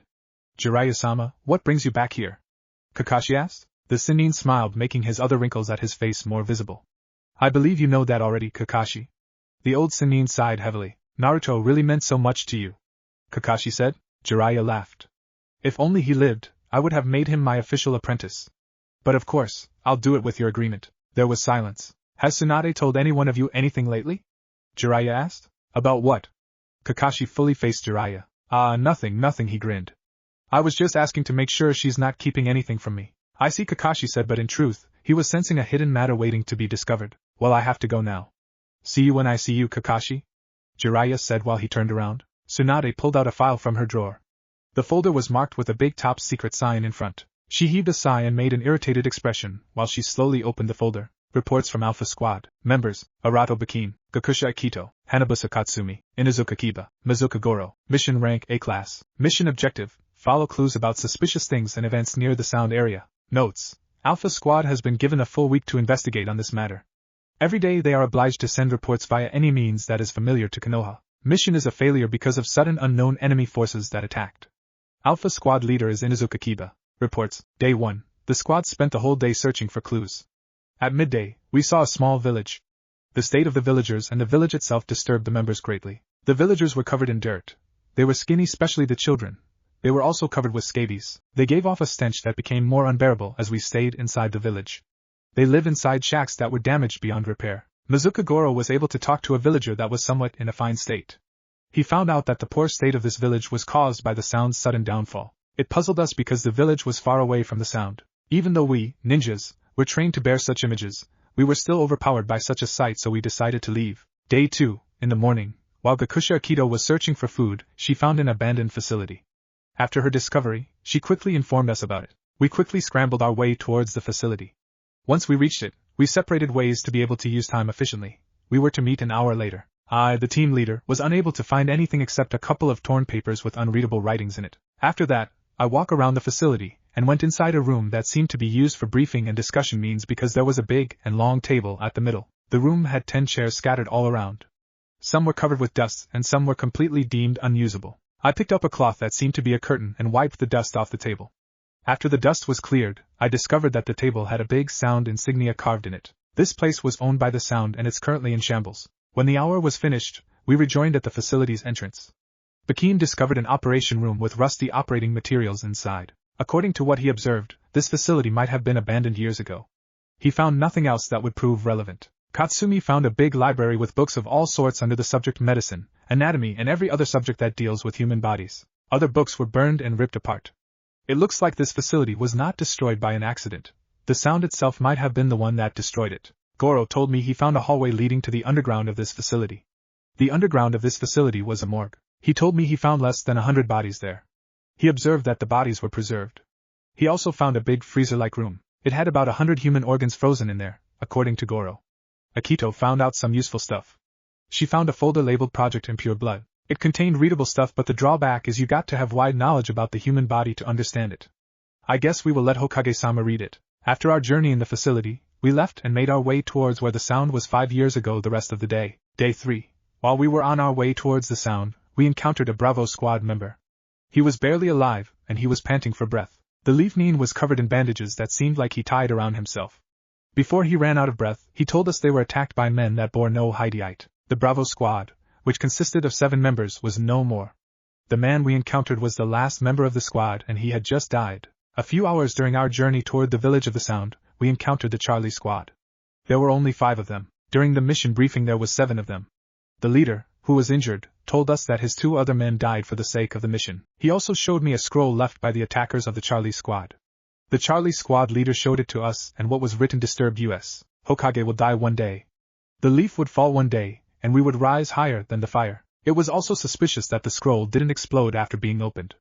It seems the enemy wants everyone to know what they want the Leaf's downfall. After that get-together, the Charlie squad decided to join forces with us because, according to the Charlie squad team leader, since we were the only ones that wasn't attacked, we would be the next one in the list. End of reports. Extra notes. On the 4th day, the joined forces of Alpha and Charlie squad were attacked.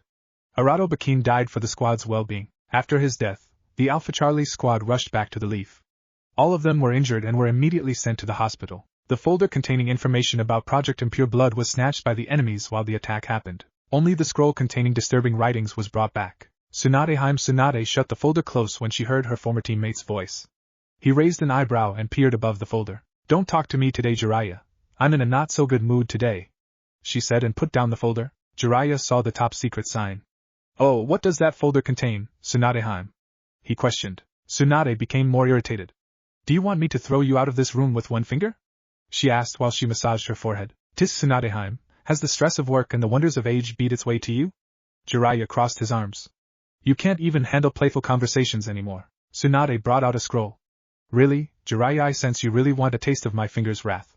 Tsunade continued. Jiraiya sighed. "I give up, I'm going straight to the point because that is what Godame Hokage wants," he said. Tsunade gave the scroll to Jiraiya. Jiraiya took it, and instead of opening and reading it, he flipped it in his hands. "I already know what this contains." Tsunade kept silent. "And I know about the 3 squads that you sent to investigate." The Hokage put the folder inside the drawer. "Lastly, I bring you more news." Tsunade leaned back on her chair. "Shoot," she said. "Akatsuki has fallen," Jiraiya announced. Hayashi paced back and forth at the Hyuga compound's entrance. He had been acting like that for 30 minutes now. He was waiting for the unofficial Hyuga head to come back. He stopped when he saw her. Hinata stopped running towards the gate when she saw her father. She knew what was coming. Slowly, she walked towards the former Hyuga head. She bowed down when she reached the entrance. "Forgive me, father," she whispered. Hayashi sighed. "Where have you been?" he asked. "I went to the hospital." She stopped bowing down. "Why did you go there?" He tapped the pavement with his walking stick. She turned pale. "You see, father," she knew Hayashi would get angry because Hidetada was once again in danger. "Stop beating around the bush," Hinata Hayashi commanded. "Hide-kun has been attacked." She shut her mouth. Hayashi urged her to continue with his white and resolute eyes. "I'll tell you later, father. It's time for me to get ready." Hinata temporarily closed the topic. Hayashi followed her inside. Tsunade looked at Jiraiya. I just found out a few days ago. Jiraiya shoved his hand inside his pocket and pulled out a torn paper. He showed it to Tsunade. The music of death has triumphed once again. Jiraiya said. That's what it said.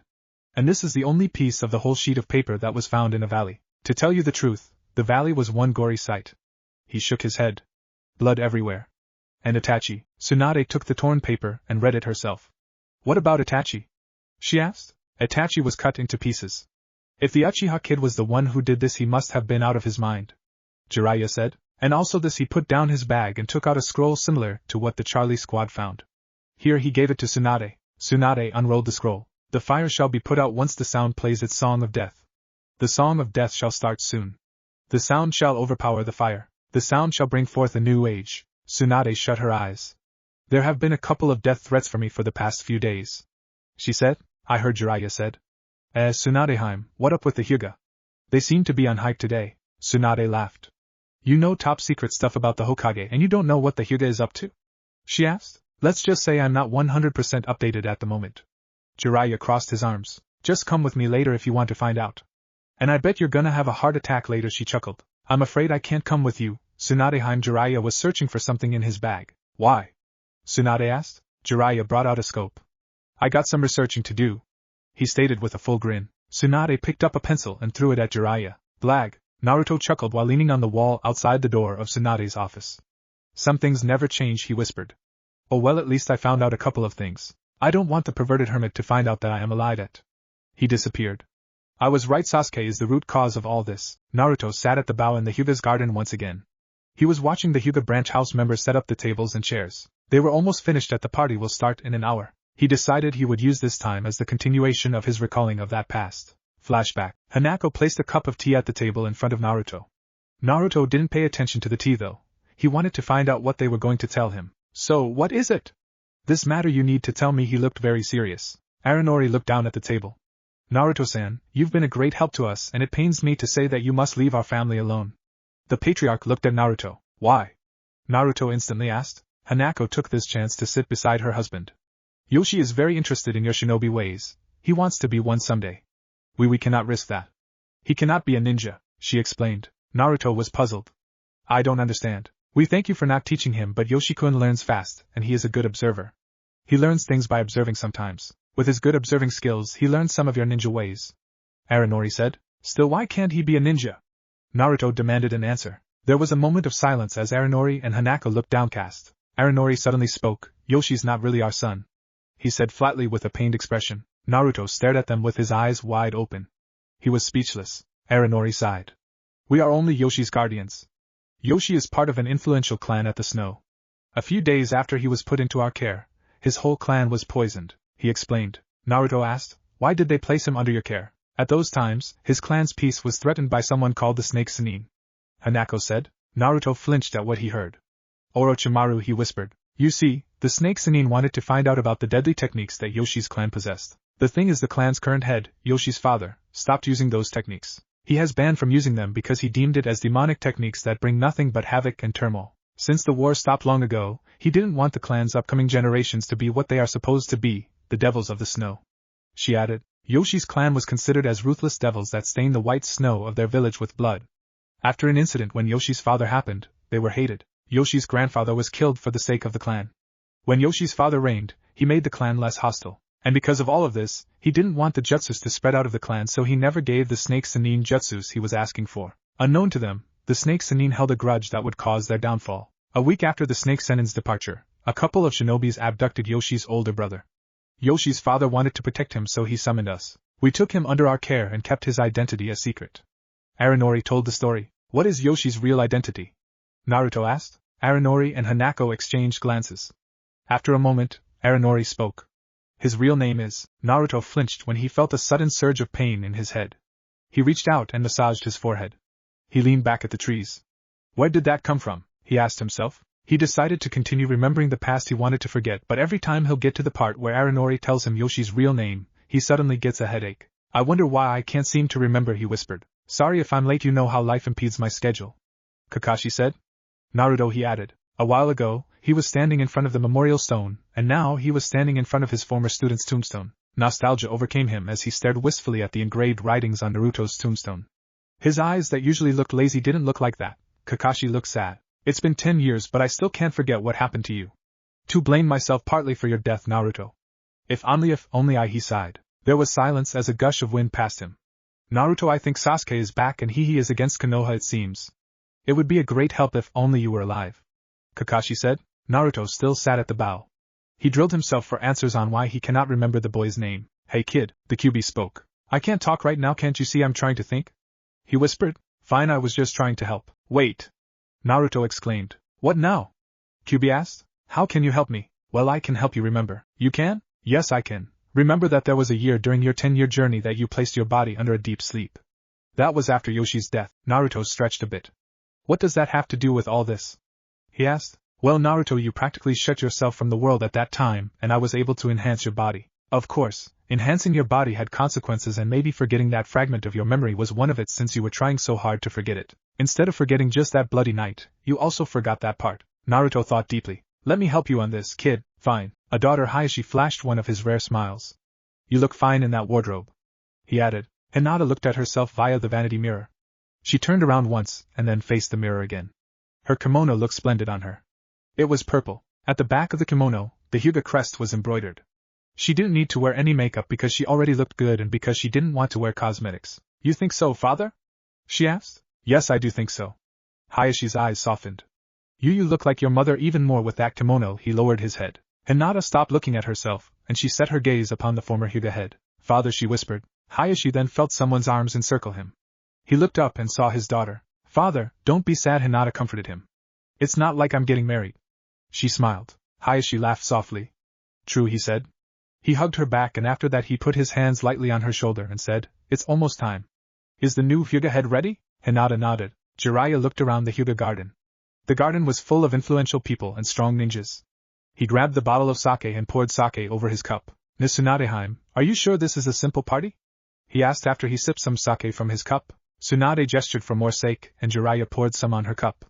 Who said it was a simple party? She asked. Jiraiya grunted. No one said it was. I assumed it was. Tsunade chuckled. Well, you were wrong. The Hyuga clan rarely throws simple parties. Jiraiya didn't answer. He looked around again. The garden was really full of people. Okay-san, I'm going now, Ino said while she walked out of the flower shop. She grabbed one of the bouquets she arranged earlier. Carefully, she held it in her arms. She stopped when she saw someone waiting for her. The man waiting for her yawned and whispered, The clouds look nice today, he said lazily. Shikaku-kun, I thought you had a mission? She asked. Shikamaru yawned. Tsunade-sama said I shouldn't go on that mission. She said she has another mission for me. Ino smiled. Where's Choji? She asked. Ah well, he's kinda occupied now, but he'll be following later. He scratched the back of his neck. Shikamaru then smiled lazily at Ino. He offered his hand. Shall we go now? He asked. Ino nodded and took his hand. Is that for Hinata? Shikamaru asked while they walked. Yeah, Ino answered. Did you hear? Yep, I heard what the party is for, he said. Oh well, we better hurry, the party is starting now. Ino nudged Shikamaru. Do we have to be there on time? It's too troublesome, you know, he whispered. Naruto sneaked around the hallways of the Hyuga manor. He was using a henge and he was walking around as a Hyuga branch member. He slowly opened a door when, Hey! Someone shouted. Naruto turned around and saw Neji walking towards him. He put off his henge. Naruto? Neji was startled. What are you doing here? He asked. Naruto removed his hood. Do you know where Hinata is? He asked. Neji nodded. She's actually at that room. Neji pointed at the door behind Naruto. Thanks for telling me. Naruto said his appreciation. Naruto, do tell her that it's almost time. She has to be out at the garden in a few minutes. Neji said before Naruto turned his back. Naruto nodded and opened the door slowly. Hinata kept staring at her reflection. She was glad that her father was glad. And because her father was glad, maybe everyone that's out there at the garden will be glad. She started doing her old habit of twiddling her fingers when she thought about a certain someone. How about him will he be? A faint color of pink was visible in her pale cheeks. She gracefully turned around when she heard the door open. Hinata, is it? The man she was thinking about was there staring at her. Time? She continued. Her blush intensified as Naruto stared at her longer. Now Naruto-kun, is something the matter? She asked and looked down. She struggled to not twiddle her fingers. Naruto stopped staring at her, and he looked away. There was a blush in his face. I was just gonna tell you something concerning Hyde, he said. It's a perfect time to get the boy. A man spoke. They were somewhere in Konoha. Yes, all of the important and strong shinobi are in the new Hyuga head's inauguration party. A couple of ANBU squad members shouldn't be a problem, the other man said. The man who spoke first agreed. Let's split up, Kajamaru. I'll go get the boy and you deliver the message. The man named Kajamaru smirked and nodded. He suddenly disappeared. What about Hidetada-kun? She asked. Naruto faced Hinata, but he didn't stare at her. His eyes constantly wandered somewhere else to avoid staring at the beautiful Hyuga head. I'll take care of him, let me be the one that will stand as his family from now on, he said. Hinata smiled. Naruto has agreed about taking care of Hidetada. Are you really gonna take care of him? She asked in excitement. Naruto was someone she could trust. Naruto nodded. Hinata ran to him and threw her arms around him. It was an action that startled Naruto. Naruto had his eyes wide open as Hinata hugged him. Thank you, Naruto-kun. Hidetada is in good hands, she exclaimed. There was silence as Hinata continued to hug him. Naruto saw their reflection in the mirror. They looked like lovers. Naruto blushed. Hinata still have something to do, he reminded her. And your dad might see us, what would he think? Hinata instantly backed off. She bowed her head. Sorry, she said. Naruto scratched his head. It's okay, Hinata, he whispered while he blushed. Hinata looked away. I'm really sorry. Her face was red. Really, it's okay, Naruto repeated. Hayashi looked at Niji. Are you sure she's coming? He asked. I'm sure, Hayashi-sama, Niji said. What's taking Hinata-sama so long? Hinata bowed her head again. I need to go now. Father is waiting for me, she said. Let me accompany you on the way out, Naruto said. Hinata blushed. Are you sure? She asked. Naruto nodded. Let's go. We don't want the guests and your father to wait more, he said. They walked out of the room. Silence also accompanied them while they walked in the hallway. After a moment, Naruto said, You know you look good in purple, he said. You think? She asked. Yeah, Naruto answered. There was silence again. They continued to walk. Soon, they saw the door leading to the garden. Naruto stopped. Naruto-kun, what's the matter? Hinata asked. Naruto stared at the door. If I went out now, I would ruin your party, he said. Hinata smiled. Or is it just cold feet again? She asked. Naruto laughed softly. Maybe. Hinata took his hand and squeezed it. Naruto was startled again. Hi, Hinata? Hinata looked up at him. She was blushing while she looked at his blue eyes. Don't worry, Naruto-kun. I'm sure you can do it, she said. I know you can. Uzumaki. Naruto never backs down. She smiled. Naruto smiled. Uzumaki. Naruto never backs down.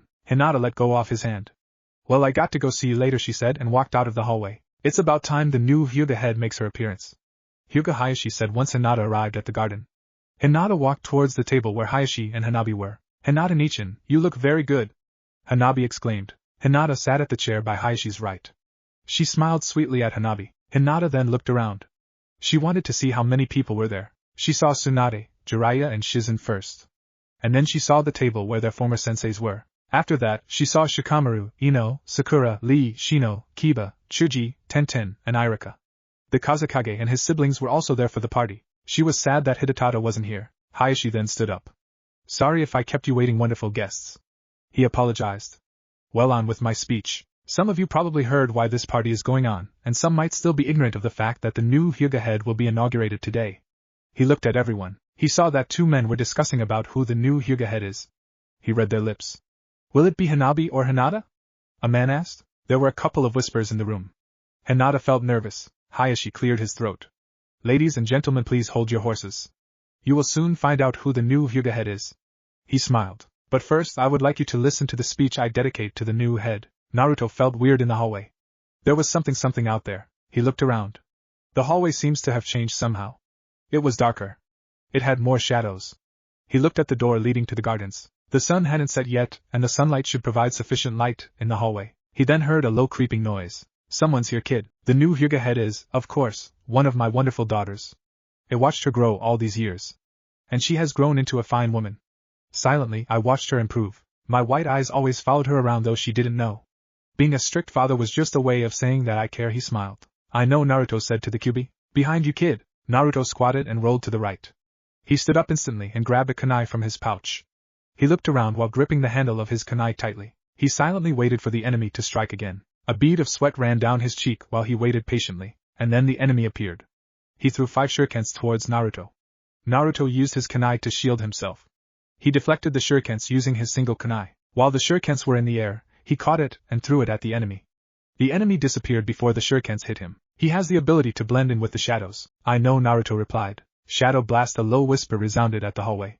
The shadows surround Naruto turned into spikes and shot off kunais and shurikens at Naruto. Naruto did his best to deflect the kunais and shurikens, but it hit him. A man appeared. Hey, got him, Kajimara smirked. Naruto turned into a log. Nanny! The man looked around. Where is he? He asked in a whisper. Here. Naruto jumped out from the shadows and kicked the man by the chin. The man turned into smoke. Naruto landed on the floor with a thud sound. You won't get me that easily, kid. The man appeared at Naruto's back. He was ready to slash Naruto with his kunai. Naruto disappeared. Me too, Naruto's voice echoed in the hallway. Neji fidgeted in his seat. He felt that something was wrong. He looked around and saw his friends were also uneasy. The Hokage was also uneasy as well as their former senseis. Something's wrong. The man looked around again and this time, he smirked. The man said, Shadow Blast, and disappeared. The spikes formed again, but a certain part of the shadow didn't. Got you. The spike shot out shurikens and kunais towards the spikeless part. Naruto jumped out from the shadow and rolled to the left where the weapons wouldn't hit him. After he rolled, the man appeared at his back and slashed him.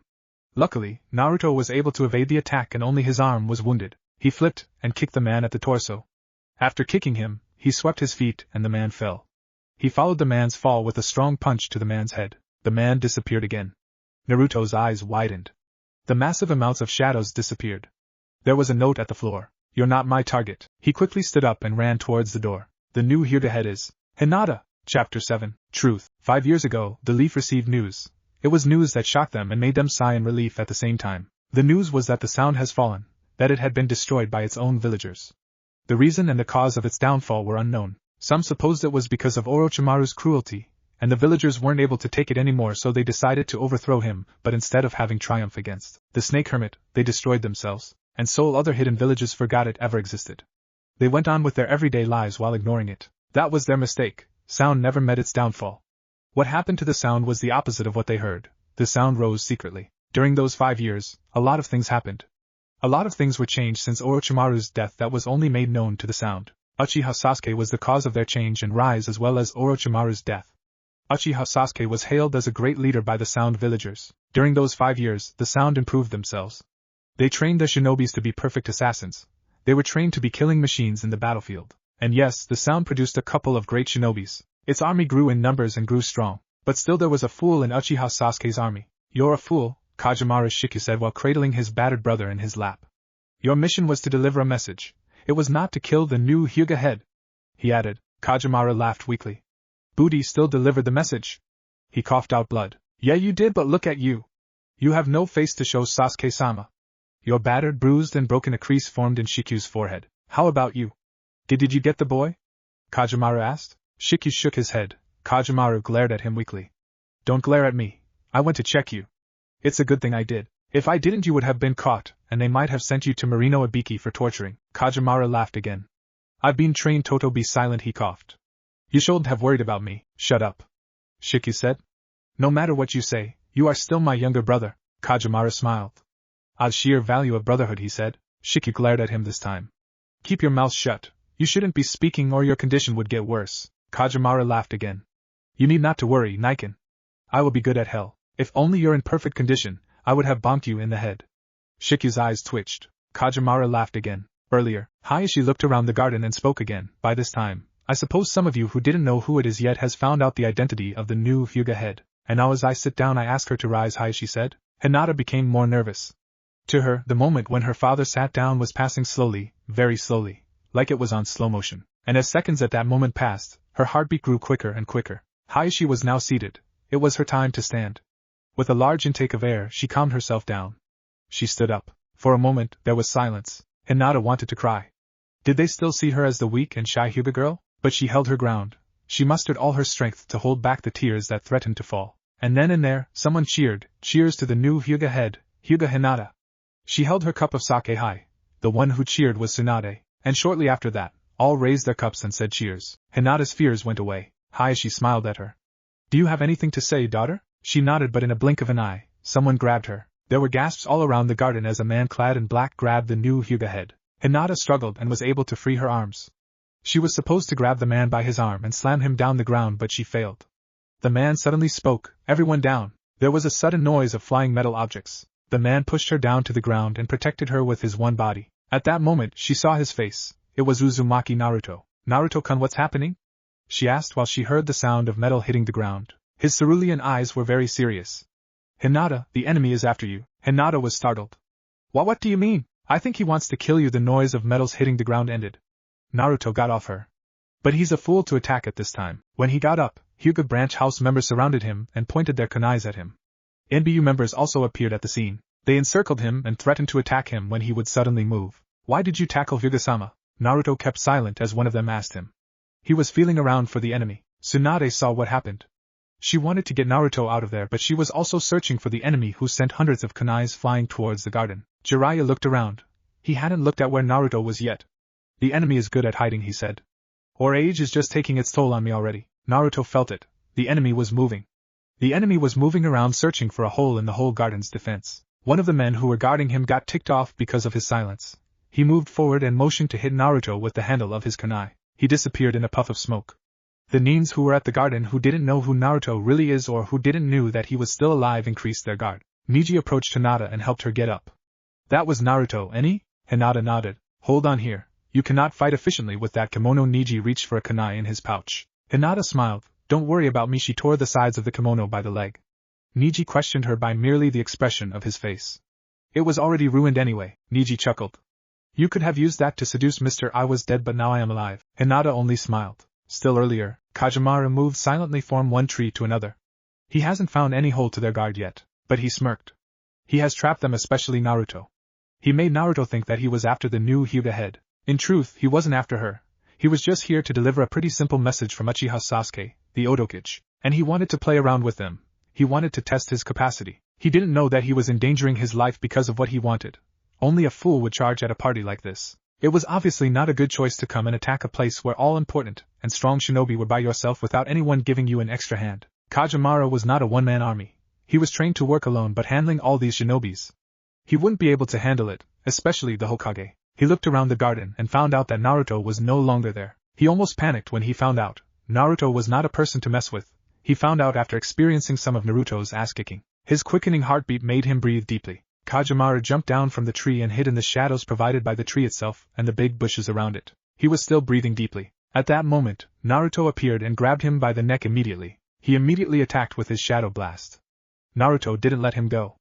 Naruto almost stabbed him by his heart if it wasn't for his shadow blast. Naruto disappeared in a puff of smoke when the weapons hit him.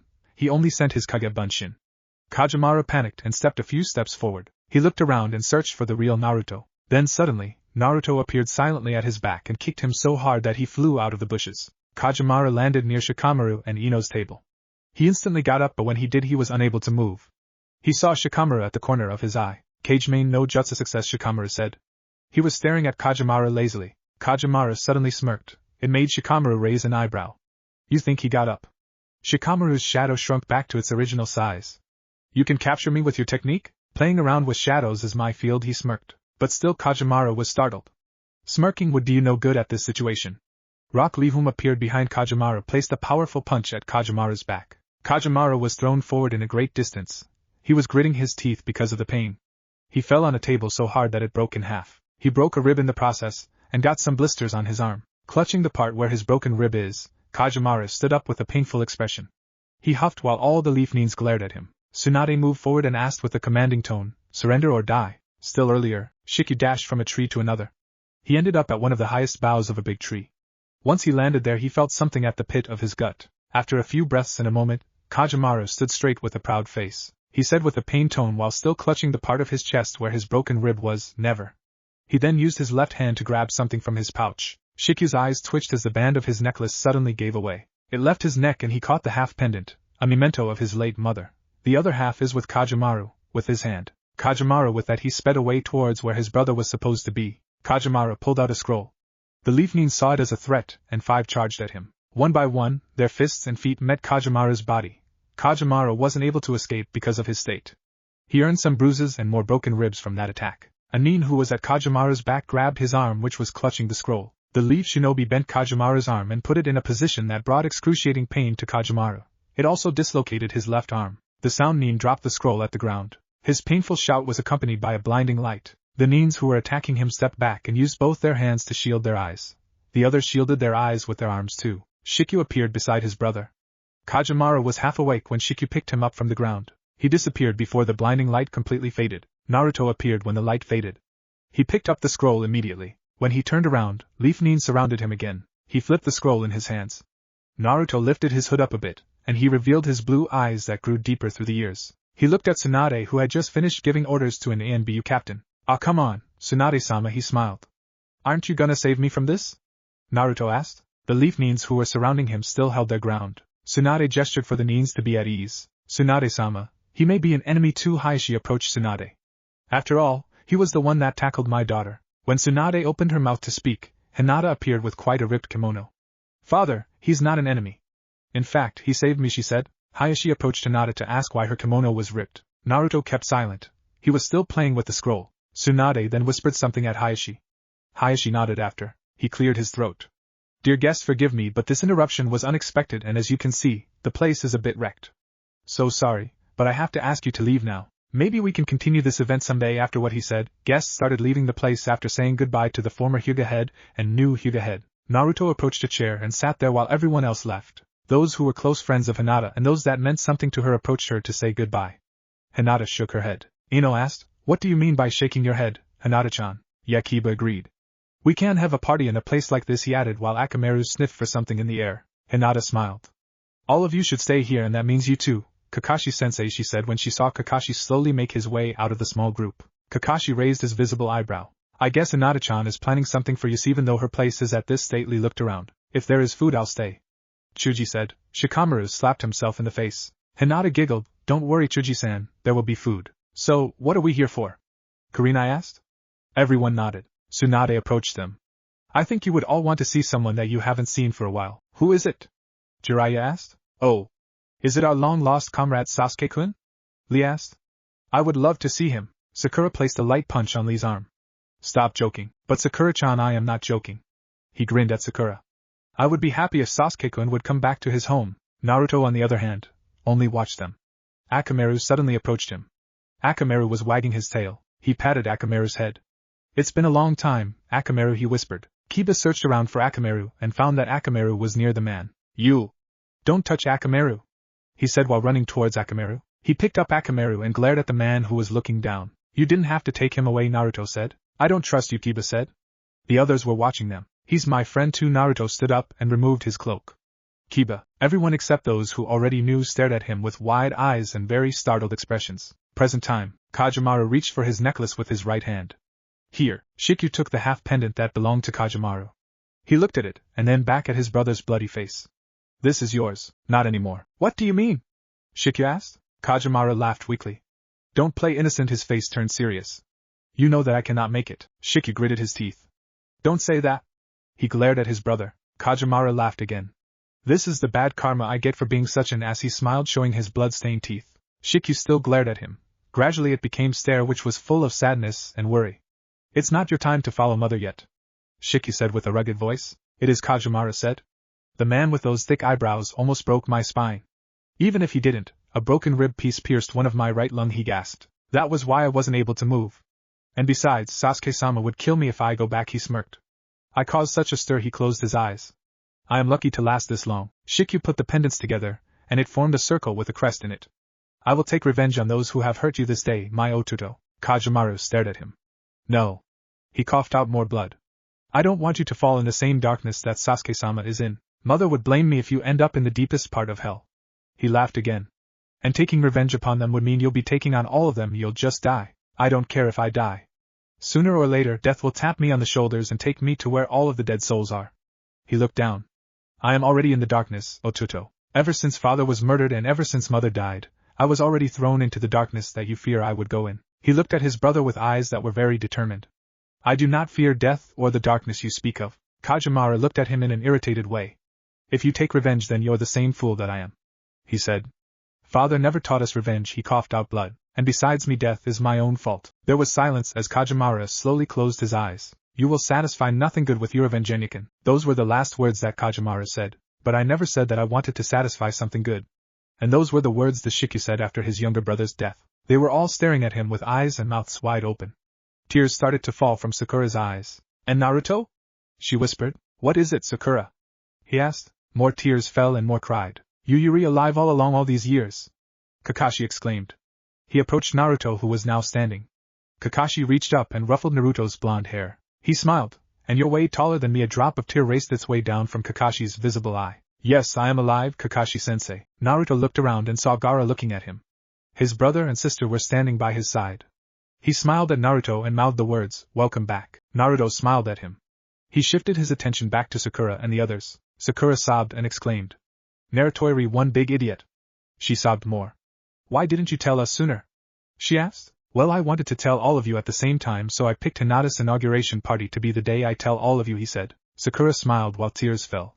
"That wasn't what I meant. Hi, at least I am back," he grinned. Lee wiped away his tears. "Welcome back, Naruto-kun," he exclaimed and went closer to him. Kiba scratched his nose and he patted Naruto on the shoulder. "I guess you're one hell of a weed." "What do you mean?" Naruto asked. Kiba laughed. "Weeds aren't easy to kill, they keep coming back," Kiba grinned. Everyone else laughed and walked closer towards Naruto. Jiraiya hit Naruto on the head. "What the hell was that for?"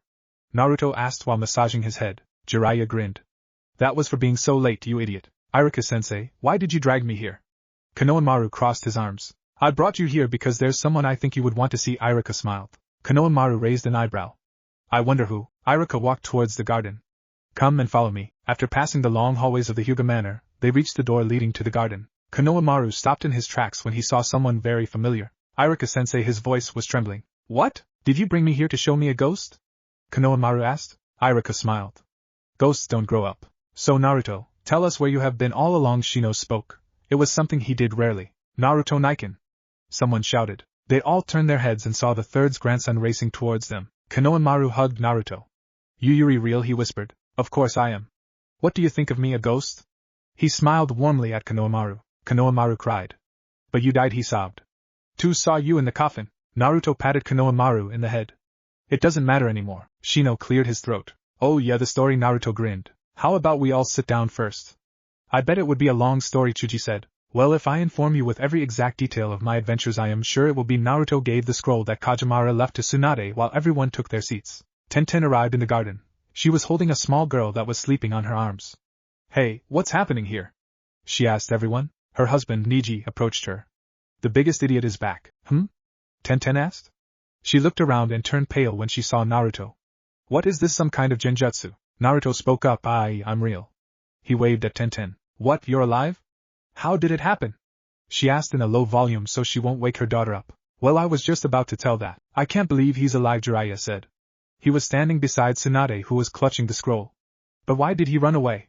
Why didn't he tell us?" Jiraiya asked. "Don't ask me. He hasn't told me yet." Tsunade unrolled the scroll. "I can't believe he is alive too," Hayashi, who was standing with them, stated.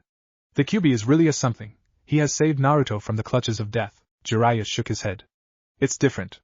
Naruto really died. Kyuubi revived him, gave him a second life." Jiraiya then shifted his gaze upon Tsunade, who was very serious. "What does it contain, Tsunadeheim?"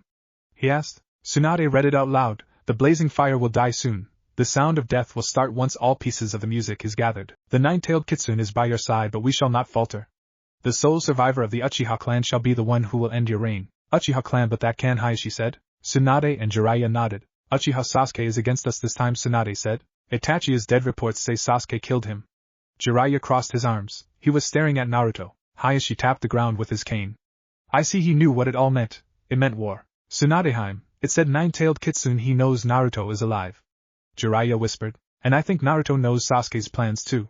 He won't make a sudden appearance without a reason." Tsunade placed the scroll on her pocket. "At the Sound Country, the Sound Village is very concealed by the big and many trees, and at the center of the village, beneath the administrative building, lies an underground lair." The underground lair was dimly lit. A man that held a powerful rank at the hidden Sound Village sat at a wooden chair that had extravagant carvings of snakes. In front him, 3 shinobis were kneeling. A white-haired shinobi spoke. "Sasuke-sama, everything is nearly done. On your command, we shall deploy a surveillance platoon." Sasuke opened his eyes. His Sharingan was activated. He was staring at the 3 in a commanding way. The biggest of the 3 then reported, "The brothers have not yet arrived. They're taking longer than expected." The only kunoichi of the group looked up at Sasuke, who was remaining quiet. "Do you have more orders, Otokichi-sama?" she asked. Sasuke closed his eyes. "Is he ready?" The white-haired man nodded. "Akuchi," Sasuke called out. The white-haired man lowered his head and said, "Yes, Sasuke-sama. Deploy the surveillance platoon. Remember to brief them well," Akuchi, Sasuke ordered. Akuchi got up and bowed before he went away. The other 2 stayed. Sasuke suddenly flinched. He started to clutch his left arm and he was gritting his teeth. The room was filled with muffled noises of pain. The kunoichi stood up. Dai-san, you should stay here and guard Sasuke-sama. I am gonna call Kabuto-san. It's happening again. You must hurry, Saijiro the big man said with his very deep voice. Dai-shinsai, the biggest of the group, watched Sasuke's pained expression. He only watched because he didn't have the ability to end Sasuke's pain anyway. Cold sweat trickled at the side of Sasuke's pale face. His left eye was tightly shut because of the pain. His left hand never stopped twitching. Everyone was focusing on Naruto. Naruto, on the other hand, was looking down on the grass like he was thinking of some pretty deep stuff. Naruto? Sakura said. Naruto raised his head. Are you okay? She asked. Naruto scratched his head. I am fine. He grinned. So did it bring you back to life? Gaara asked once he reached the group. Everyone questioned Naruto with their expression. Even Hinata wanted to ask. Their former Jounin senseis, the Hokage, Hyuga Hayashi, Jiraiya, Iruka, and Gaara kept silent. Hinata spoke up. Naruto took a deep breath. He braced himself for one of the biggest revelation he'd have to tell them. Chapter 8, Revelation. 20 years ago Konoha was almost destroyed. The attacker was a nine-tailed demon fox, Kyuubi. With its intense churka it swooped down and decimated Konoha's forces. As I have said, Konoha was almost destroyed. Then, Yondaime Hokage arrived to save the village with a baby in his arms. He defeated the Kyuubi and sealed it in the navel of the baby he was carrying when he arrived. The Hokage died because his soul served as payment for the jutsu he used. Naruto told the story with a heavy feeling in his heart. Everyone looked at him with a dumbfounded look. They have heard the story of the Kyuubi. Of course it was the revised version wherein the Hokage killed the Kyuubi. Kiba then asked, Naruto, where the hell did you get that story? Kyuubi died on that night. Naruto raised an eyebrow. Are you sure what your parents told you was the truth? Kiba was taken back. He thought it could possibly be a lie. Everyone was silent, waiting for Naruto to say something. But what does that story have to do with you, Naruto-kun? Hinata was the one who broke the silence. And who is the baby? Sakura asked. Naruto's eyes became sad. Memories of his lonely and hate-filled childhood rushed inside his head. Gaara asked something to save Naruto some trouble. Isn't it obvious? Why would Naruto tell this if it wasn't connected to him? He then added, think of it closely. When was Naruto born? When did the Kyuubi die? Why did the villagers hate Naruto ever since he was young? The silence returned and after a moment, Kiba laughed. Are suggesting that Kyuubi was sealed inside Naruto? Everyone was silent. They were staring at Kiba. Naruto looked up. Yes, Kiba. Kyuubi is inside of me. He pointed at his navel. His friends stared at him. Disbelief was evident in their faces. Hinata clenched her fist. That's why everyone hated him. Tsunade spoke. If you're wondering why they told a different story to you, it's because Sandaime forbade telling the true story so hate towards Naruto would be stopped. Gaara cut her off, but nevertheless Naruto was still hated. Naruto lowered his head. His eyes showed the sadness and loneliness he tried to remove all these years. He didn't want his friends to hate him because of Kyuubi. He didn't want to be alone again. Now that they knew, what would they do? So, the Kyuubi was the one who resurrected you? Shikamaru asked. Naruto looked at him. Wait, aren't you all going to hate me? I mean I am. Neji smirked. What do you mean? The Kyuubi almost destroyed Konoha. All of Konoha hated meth villagers, they loathed me. Kiba laughed. Ha! Naruto, just because Kyuubi is inside you it doesn't mean we'll hate you. Kyuubi is Kyuubi, you are you. Shikamaru smiled. Yes, we wouldn't be able to hate you because of that. After all the great things you have done. He then looked up at the sky. Besides, it would be too troublesome to think of hate right now. Everyone nodded. Of course, if you betrayed Konoha would hate you. Kiba grinned. Sakura patted Naruto on the shoulder. Yep, but the case is you're still a friend. She smiled. Hinata smiled at him too. You do not have to worry, Naruto-kun. She tried not to blush because everyone was staring at her. I wouldn't hate you at all. I wouldn't be able to hate you, Naruto-kun. So, Naruto, back to the story, Shino said. Yeah, he scratched his head. Kyuubi was the reason why I stayed alive. On my grave, I was alive but Kyuubi shut down my body. So you thought I was dead. The next thing I knew when I woke up was I was out of Konoha already. My clothes were soiled and my hands were full of dirt. I assumed Kyuubi took control of me and dug me out of my grave. It's just weird he didn't attack Konoha. He smiled. Lee then exclaimed, your grave wasn't ruined at all, Naruto-kun. Everyone nodded. Naruto scratched his head again. I fixed it. He looked away from all of them. I came back for a short while and fixed my grave. I made it look that it wasn't ruined at all. He smiled. I was lucky that no one visited at that time. Silence filled the garden. All they could hear was the rustling of leaves and the low whisper of the wind. Nobody knew what to say. Nobody was sure what they could say. Tsunade broke the silence by tapping the scroll into her hands. Everyone turned their eyes towards her. Naruto, I want to find out something, she said. Naruto showed no emotion at all. Ask it then. Tsunade stopped tapping the scroll into her hands. There must be a reason why you suddenly came back. What is it, Naruto? Naruto smirked. Uchiha Sasuke. He heard gasps from his friends, especially from Sakura, who has not stopped loving the traitor yet. Sasuke-kun, Sakura whispered. I came back because of that bastard. Naruto's voice sounded so angry. His hate for Sasuke was evident in his eyes. Everyone wondered why there was so much hate, because they knew that Naruto would still consider Sasuke a friend because Sasuke is only blinded by his darkness, by the will to take revenge upon his brother. The typical Naruto would still try to save Sasuke from the darkness. Naruto though knew that it wasn't any ordinary darkness anymore. Sasuke still continues to play the role of the bad guy even though he had succeeded on what he wanted to do for so many years. Uchiha Itachi died by Uchiha Sasuke's hands. Of course, Naruto's friends don't know it yet. They don't know that Sasuke took his darkness up to the next level already. Naruto's fist curled into a ball. He plans to destroy Konoha to the last bit of it, and I came to warn you. The reason why he is doing this I don't exactly know. He smirked and looked at them with intense blue eyes. But I think he has gone mad. With eyebrows knitted together, he added more things, and death only awaits him at the end of the road because of this. Sakura trembled at the killer intent Naruto was emitting. Everyone else had cold sweat on their foreheads. Even Tsunade, Jiraiya and Hayashi as well as Iruka weren't spared from the fear of his murderous intent. Nami, Niji and Tenten's daughter, woke up with a cry.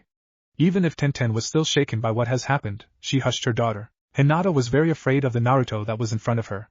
Maybe this is the Kyuubi inside him? She asked herself and pasted in her mind that Naruto wouldn't go berserk here. Terribly shaken by the killer intent that Naruto was still emitting, she felt numb, and she trembled. Nami was still crying in the background. It was possibly because Naruto was still scaring her. She bit her lower lip and mustered all the courage to calm Naruto down. She huffed while beads of cold sweat trickled on the side of her face. Naruto-kun, she said with a soft voice. At that moment, Naruto's eyes widened and they all felt the killer intent faded away little by little. He took a large intake of air and said, I'm sorry, it's just that he grunted and shut his eyes. Sasuke has done much evil already. It must all Stoffy must be stopped. Sakura was very sad. She knew Naruto was ready to kill Sasuke. In truth, she didn't want Sasuke to be killed. She still wanted to save him. Sorry guys, I need to take a break. Naruto stood and walked away from them. Naruto went to the other end of the garden that was silent. No one was there. He shook his head and whispered to himself, damn, why did I have to do that? He looked down at his feet and gritted his teeth. He clenched his fist. Uchiha Sasuke, former teammate, rival, best friend. But now, Uchiha Sasuke is an enemy in his eyes. He was an enemy that needed to be dealt with as soon as possible. He sighed. His eyes became sad because he knew that he didn't want to kill Sasuke. He just wanted to save him, but it's too late already. Naruto-kun, he heard that voice again, Hinata's voice. He turned at her and smiled. Hey, are you alright? She asked. Naruto smiled at her. Highs. Thanks to you. Hinata felt heat creep up her cheeks. She smiled shyly. Naruto glanced at the part in her kimono that was torn. How about you? He pointed at her kimono. Hinata looked at the side of her kimono. This you don't have to worry about this. I tore it myself, she laughed softly. Naruto raised an eyebrow and had a curious tint in his eyes. You did? Hinata nodded and looked away. You see, I tore it so I won't have a hard time running around. And I was also expecting to fight the enemy. Naruto turned his back and looked at the pond before him. Hinata approached him closer. There was silence at first, but Naruto spoke a moment later. You're probably wondering why I went to take care of Hidetada. Hinata looked at the pond too. Well, I was gonna ask that after this. Naruto looked at her. I'll tell you now. There was silence again. Hinata Naruto's voice echoed through the garden. There was a kid. He was younger than Hidetada. I met him 5 years ago, when I was 17. He became my companion for a year because I stayed at the snow for that time. He became a close friend of mine. He was a little bit annoying because he was always pestering me to teach him ninja stuff. He chuckled. There was a fond sparkle in his eyes as he stared at the pond. Well, his name was Hishikawa Yoshihida. The fond and happy sparkle in his eyes faded and was replaced by a gloomy one. Hinata Yoshikun was killed by Sasuke. Silence fell. Hinata shivered suddenly just by the mention of Sasuke's name. More importantly, Sasuke killed an innocent boy. I couldn't believe. Naruto was still silent. Hinata looked up at his face that was sad. But what does it have to do with Hidetada-kun? Naruto looked straight at her eye. Her heart started beating faster. Hinata Hidetada is Yoshihida's older brother. Yoshi-kun's real name is Yasuhiro Yoshihida, and he told her everything there is to know about the Yasuhiro clan. A moment after, everyone started talking about what happened. Jiraiya turned his head towards Tsunade. Naruto was back there. He whispered at Tsunade's ear. His killer intent was intense. I wonder what Sasuke did to make him that angry. Tsunade looked at the ground. Yesha was certainly frightening there. Kankuro laughed. Gaara and Temari looked at him with puzzled expressions. Temari glared at Kankuro. What the hell are you laughing at? Kankuro laughed again. That Uchiha is so dead. His laugh became a chuckle. Gaara smirked. True. Naruto isn't exactly the one you would want to pick a fight with. Shikamaru sighed in relief. He wiped off the cold sweat in his forehead. Phew, what was that? He looked up at the sky. I don't know. Chuji grabbed a potato chip bag from his pouch. He started to eat it. Ino sighed too. But it sure was scary. Niji sat at the chair beside Lee. He huffed while he sat there. He was still shaken by what he felt earlier. Lee Naruto's killer intent was scary. Lee finished for Niji. They had the same reaction for what happened earlier. But then, who wouldn't be scared by that? Tenten approached them. Niji looked up at her, and then he shifted his eyes at their daughter. How is she? He asked. Tenten sighed in relief. She quit crying as soon as Naruto calmed down. She was very afraid of what she felt. Lee reached up to Nama's head and he gently brushed away stray strands of hair. I just wish she wouldn't be traumatized by that. Niji just sat back and stayed silent. Kiba curled his hands into a fist. Oi Shino, I wonder if Naruto could kill by his killer intent alone. Shino adjusted his jacket. He opened it a little. He could kill the weak-hearted with that. Shino turned his head sideward. I wonder if the people outside felt it too. Kiba finally relaxed his body. Probably. Kakashi saw that Konohamaru was still trembling in fear. Konohamaru, are you okay? Konohamaru's knees weakened and he plopped down on the ground. Na Naruto Naiken, he stuttered. Iruka looked at Konohamaru with a worried look. He patted Konohamaru in the head. Konohamaru. Kakashi squatted near Konohamaru. You better rest. Konohamaru slowly nodded. Sakura looked around the garden. She sighed and hugged herself. She thought back to what happened earlier. She whispered, so much hate for him. She looked down. Sasuke-kun, I wonder what you have done to make Naruto this angry. She grabbed something from her pouch. It was a forehead protector with a single scratch over the sign. It was Sasuke's. Sasuke-sama. Daishinsai looked up at Sasuke's pained face. Oi, walk faster. Daishinsai heard Saijira's voice.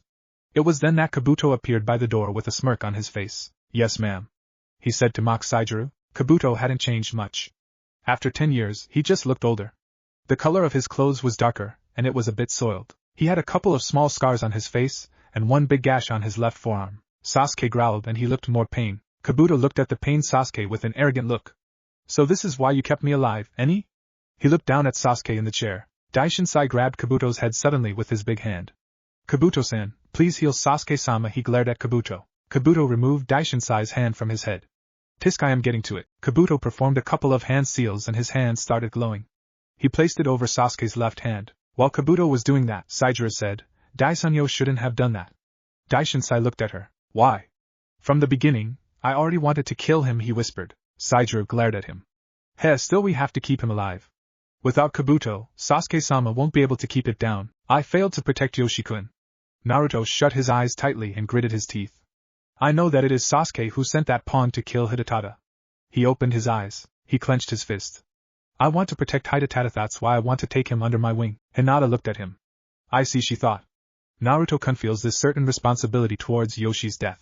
He likes to think that he will be able to fill in the void of not being able to protect Yoshi by protecting his older brother, Hidetada. Naruto then smiled and stretched his arms. There. I feel so much better now. He grabbed Hinata's hand. Come on, it's time we come back. Kabuto was still healing Sasuke. Sasuke, on the other hand, had a much more peaceful look on his pale skin. He suddenly spoke. Have Kajamaru and Shikyu arrived? Saijiro answered, no, the guys on the borders haven't even seen them near. Kabuto finished. Sasuke started moving his left hand around. He was exercising it. They are taking unusually longer than expected. Daishinsai chuckled. Maybe Kajamaru fooled around again. He tends to do that sometimes. Saijiro then approached Kabuto and wrapped around a certain material round his wrist. Sasuke looked at Saijiro. Bring him back to his quarters. Then he looked at Daishinsai. You wait for Kajamaru and Shikyu at the border. As soon as they arrive with him, you shall protect him at all costs. Daishinsai nodded. Saijiro pushed Kabuto and Kabuto walked with a smirk on his face. The medic Nin walked towards the exit. Before he entered the hall, he took a glance at Sasuke and thought, Uchiha Sasuke, I will keep healing you because I want to kill you with my own 2 hands. His smirk grew wider. Live as long as you want, he laughed inwardly. Ah, he has come back, Tsunade said. Jiraiya laughed. Seems like the new Hyuga head brought him back. Naruto sure has changed. He grinned. Hayashi glared at Jiraiya. Could you kindly enlighten me that your grin doesn't mean anything else, Jiraiya-sama? Tsunade chuckled. Consider your request to be unreachable. With that grin of his, there's no way it has no meaning. Naruto cleared his throat. He grabbed the scroll that Kajamaru left from Tsunade. I'm borrowing this. He then opened it. The blazing fire will die soon. The sound of death will start once all pieces of the music is gathered. The 9-tailed kitsune is by your side, but we shall not falter. The sole survivor of the Uchiha clan shall be the one who will end your reign. He read it out loud. Everyone in the garden was able to hear it. Kiba's eyes widened. Hey, that's almost the same with what we found back then. Sakura was a little confused. But what does it mean? Naruto had a serious look on his face. It means, Sasuke will attack one of these days. It was dark in the room. Shikyu was talking with someone. Sir, my brother is dead. He was killed by Konoha ninjas, he said. My condolence, boy said. Shikyu stayed silent. Akuchi-sama and Sasuke-sama request your presence at the fortress again. That is why they sent me here. Shikyu-san, you know I cannot return yet. But Shikyu stopped. I haven't had my revenge yet. Leave me be. I will come back on my own. Go home. The boy got up from his bed and he opened the window. Moonlight passed through the thin sheets of the curtain and illuminated the room. The boy faced Shikyu, who was kneeling on the ground. Shikyu smirked. I will, Hidetada-sama. Chapter 9 Purpose. He felt a cold chill travel down his spine. This coldness was different from the coldness that the northern winds have brought. His skin became paler because of the length of his stay at such a cold place. After practice, the former Konoha shinobi looked up and saw that the sky was already dark. He tightened the scarf around his neck and proceeded to skid down the hill. On his way, he passed trees heavily decorated with snow. If it wasn't for his proper footwear, his feet would have sunk in the thick layer of snow. He rubbed his hands together and hoped that he would be able to survive a few minutes of the cold climate outdoors. As he got near the place where he was staying, the unexplainable cold feeling in his gut intensified. He stopped himself from knocking when he noticed that it was unusually quiet. He stepped back and observed whether there was smoke coming out from a chimney. There was none. He felt very weird regarding this matter. No one who lives here will be able to endure the coldness, and the fact that he knew that the family he was staying with liked their house warm made Naruto feel awkward that there was no smoke coming out from a chimney. A few seconds passed and all he could hear was his heavy breaths.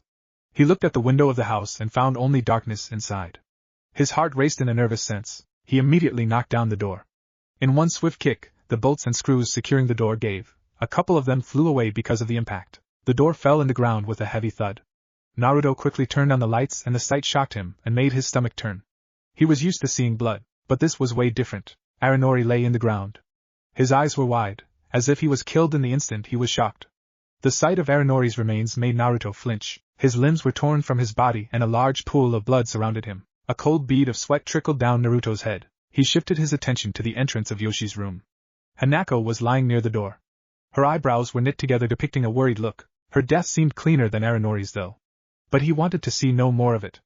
Naruto proceeded to twist the doorknob. The sight slowly unfolded before him. There was a kid, a small boy that was sitting against the wall. His chest had a hole in it. His shorts were soaked with his own blood. His eyes gave off a puzzled look, even a confused one. His face was twisted in a way it told his fear. In his slightly closed hand, there was a kunai. Mine, Naruto muttered. As he approached the boy, he felt tears against his cheeks. He kneeled in front of the boy. Who did this to all of you? Who?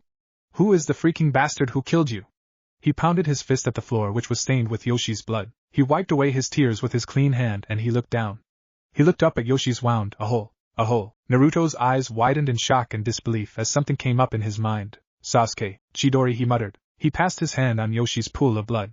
He clenched his blood-filled hands. I promise you if it was ever him I will. He stood up and looked at Yoshi. Cold winds that came from the big hole at another wall brushed against his exposed skin. His eyes were cold and determined. Kill him. Even in reality he felt it, the sheer coldness of that day. His heart sank deeply as the memory played again in his mind. Amidst this coldness, he could feel warmth. From his bad dream, he was slowly awakened. Naruto opened his eyes slowly. Halfway, he could see her, Hyuga Hinata. She was looking at him with a faint blush on her face. Her small gentle hand was at his cheek. Naruto-kun, she softly spoke. Naruto blinked a couple of times before replying, Hi Hinata, are you okay? You fell asleep. She removed her hand from his cheek and Naruto had this desire to feel her palm against his face again. He smiled at her. I was just tired. He jumped down from the bough. Hinata looked at him with worry clearly painted at her face. What's wrong? Naruto asked. Hinata looked away. It was just that while you were sleeping you looked very troubled. Naruto scratched the back of his neck. You don't have to worry about it. Nightmares often happen to me, he explained. Hinata kept silent for a minute. Both of them found no words to say. Naruto sighed inwardly. He was starting to hate silence again. It looked like going back to Konoha brought his old self back. He placed his hand at the back of his head and forced out a laugh. About earlier, Hinata, I am sorry about it. Hinata looked at him. What are you saying sorry for? She asked. Naruto looked away. If it wasn't for my presence here, your party wouldn't have been interrupted. Hinata smiled at him. You shouldn't worry about it. It was bound to happen. She looked up at the sky. I think. Naruto looked at her while she was gazing at the stars. Hinata. Hinata gracefully lowered her head to look at him. Naruto scratched the bridge of his nose. Did Tsunade leave any message for me? Hinata nodded and smiled. Shikamaru's finger softly hit the table. He was pointing down at the map.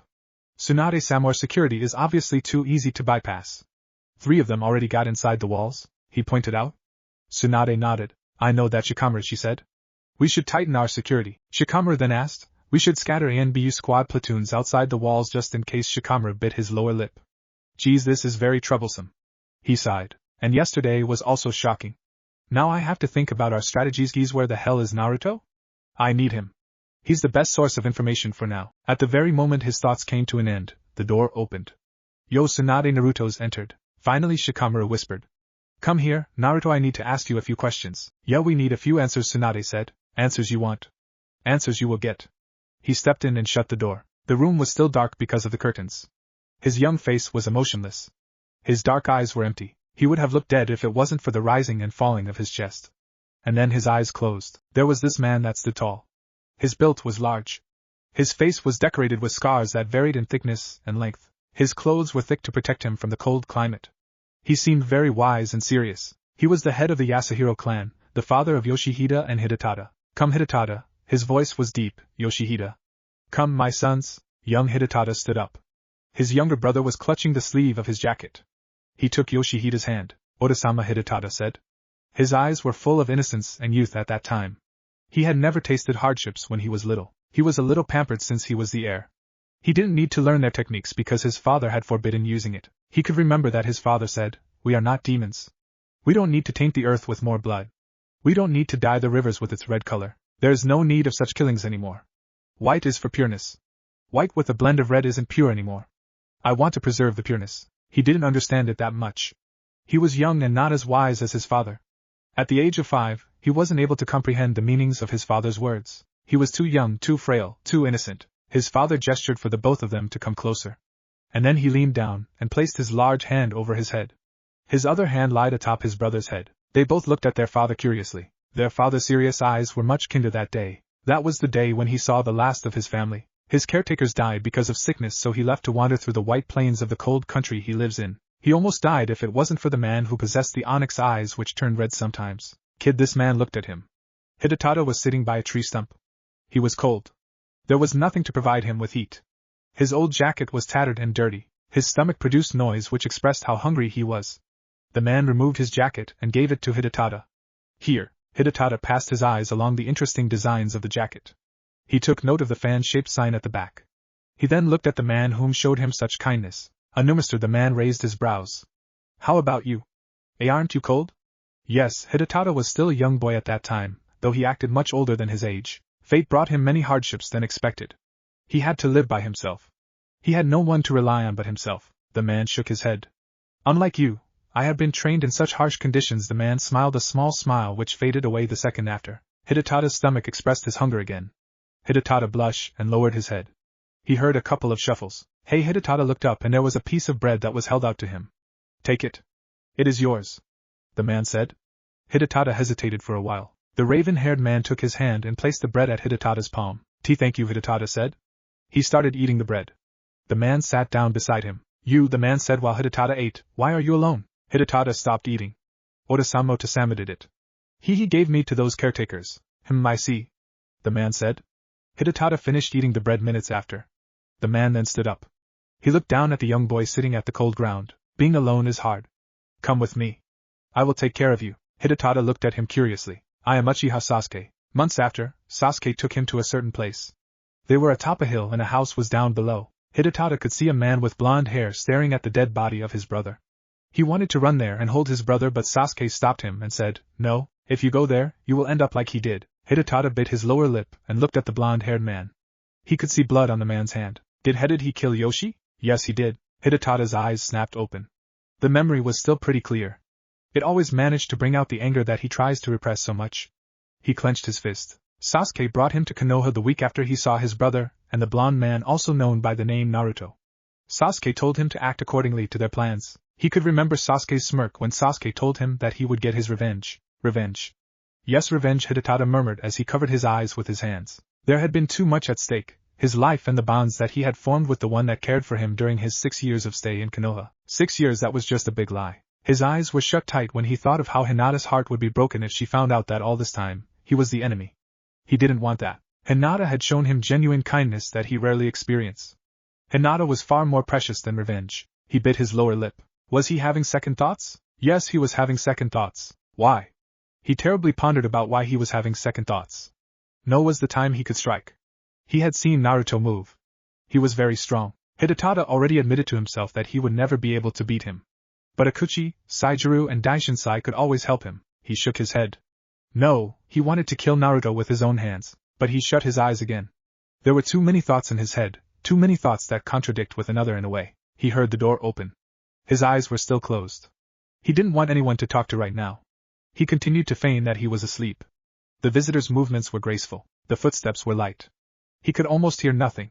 He then heard the visitor push aside the curtains to let the sunlight through. Hidetada then heard the sound of the chair being pulled nearer to his bedside. Then there was the sound of a basket, or probably a container, being put atop the table at the side of his bed. The sound of peeling a certain fruit followed it. The visitor was silent. Hidetada was overcome with the curiosity about who the visitor is. He opened his eyes and saw who it was. Hinata. Hinata Nichan, he whispered. Hinata smiled at him warmly, and he was filled with more doubts. He had no intent on betraying that smile. Hinata liked, possibly loved, Naruto. He could see it in her eyes, how Hinata cherished Naruto. Hinata cherished Hidetada too, but not on that level. When it came to Naruto, it was different. Is there something wrong, Hyde-kun? Hinata offered him the apple she just peeled. You seem worried about something. Hidetada sighed and said afterwards, nothing is wrong. He smiled, a fake one. He took the apple and whispered, thank you. Yes, it's fairly easy to bypass here. Naruto pointed at a spot in the map of Konoha, here, and to another, and here too. He pointed at the last one. I'm saying it because I went through it without any trouble. He sighed. Tsunade tapped the table with her fingers. I tell you this, Tsunade. They are slacking off. Naruto said, and he looked at Tsunade. Shikamaru raised one brow. Who? Naruto turned to look at Shikamaru. Those guards, all of them. It isn't a surprise that 3 of the enemy did get inside Konoha. Tsunade said. Naruto furrowed his eyebrows. It wouldn't be a surprise too if someone was working inside. Silence fell in the room. Shikamaru scratched the back of his neck. So we know our problem about the security. Tsunade then spoke. You shouldn't worry about the number of people that can fight if ever a war really happens. We have enough shinobis to rely on. Naruto nodded. Tsunade, it would be better to address the problem about the security as soon as possible. But Shikamaru said, we're forgetting something. What? Naruto asked. There was another enemy. Shikamaru stated calmly. Naruto slapped his forehead. Darn, I forgot about that one. I already sent ANBU members to search for the 2. Tsunade-sama. Shizen entered the room. She was clutching a couple of papers. She bowed down in respect to the Hokage. What is it, Shizen? Tsunade asked. Shizen offered her the papers. A written report just came in. It's from one of the ANBU squads you deployed. Tsunade nodded and she took it and scanned through it. She then looked at Naruto. Speaking of those intruders, they found the shadow user. He's dead. As for the other one, they haven't found him yet. I see, Naruto said. Daishinsai-sama, you didn't need to do that.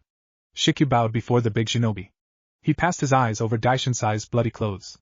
It was not Daishinsai's blood. It was the ANBU member's blood. TCH Daishinsai looked irritated. Damned ANBU, he whispered. Shikyu didn't move. He then looked at the bloody scene before him. He shut his eyes. It was a gory sight. The bodies of Konoha shinobis were lying on their own pool of blood. Some were thorn by the hard earthen spikes that Daishinsai made with his jutsu. Some were crushed by the large boulders that were also made by Daishinsai.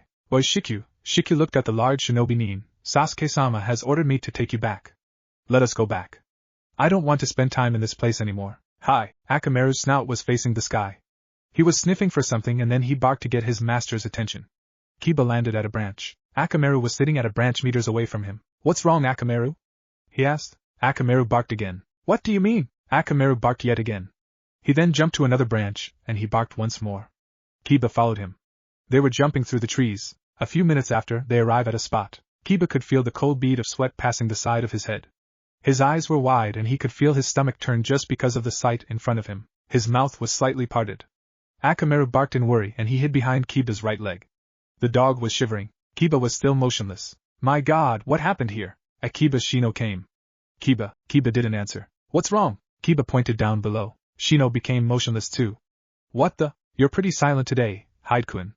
Hinata was peeling another apple. Hidetada munched on his apple in silence. And you told me nothing was wrong. Hinata said.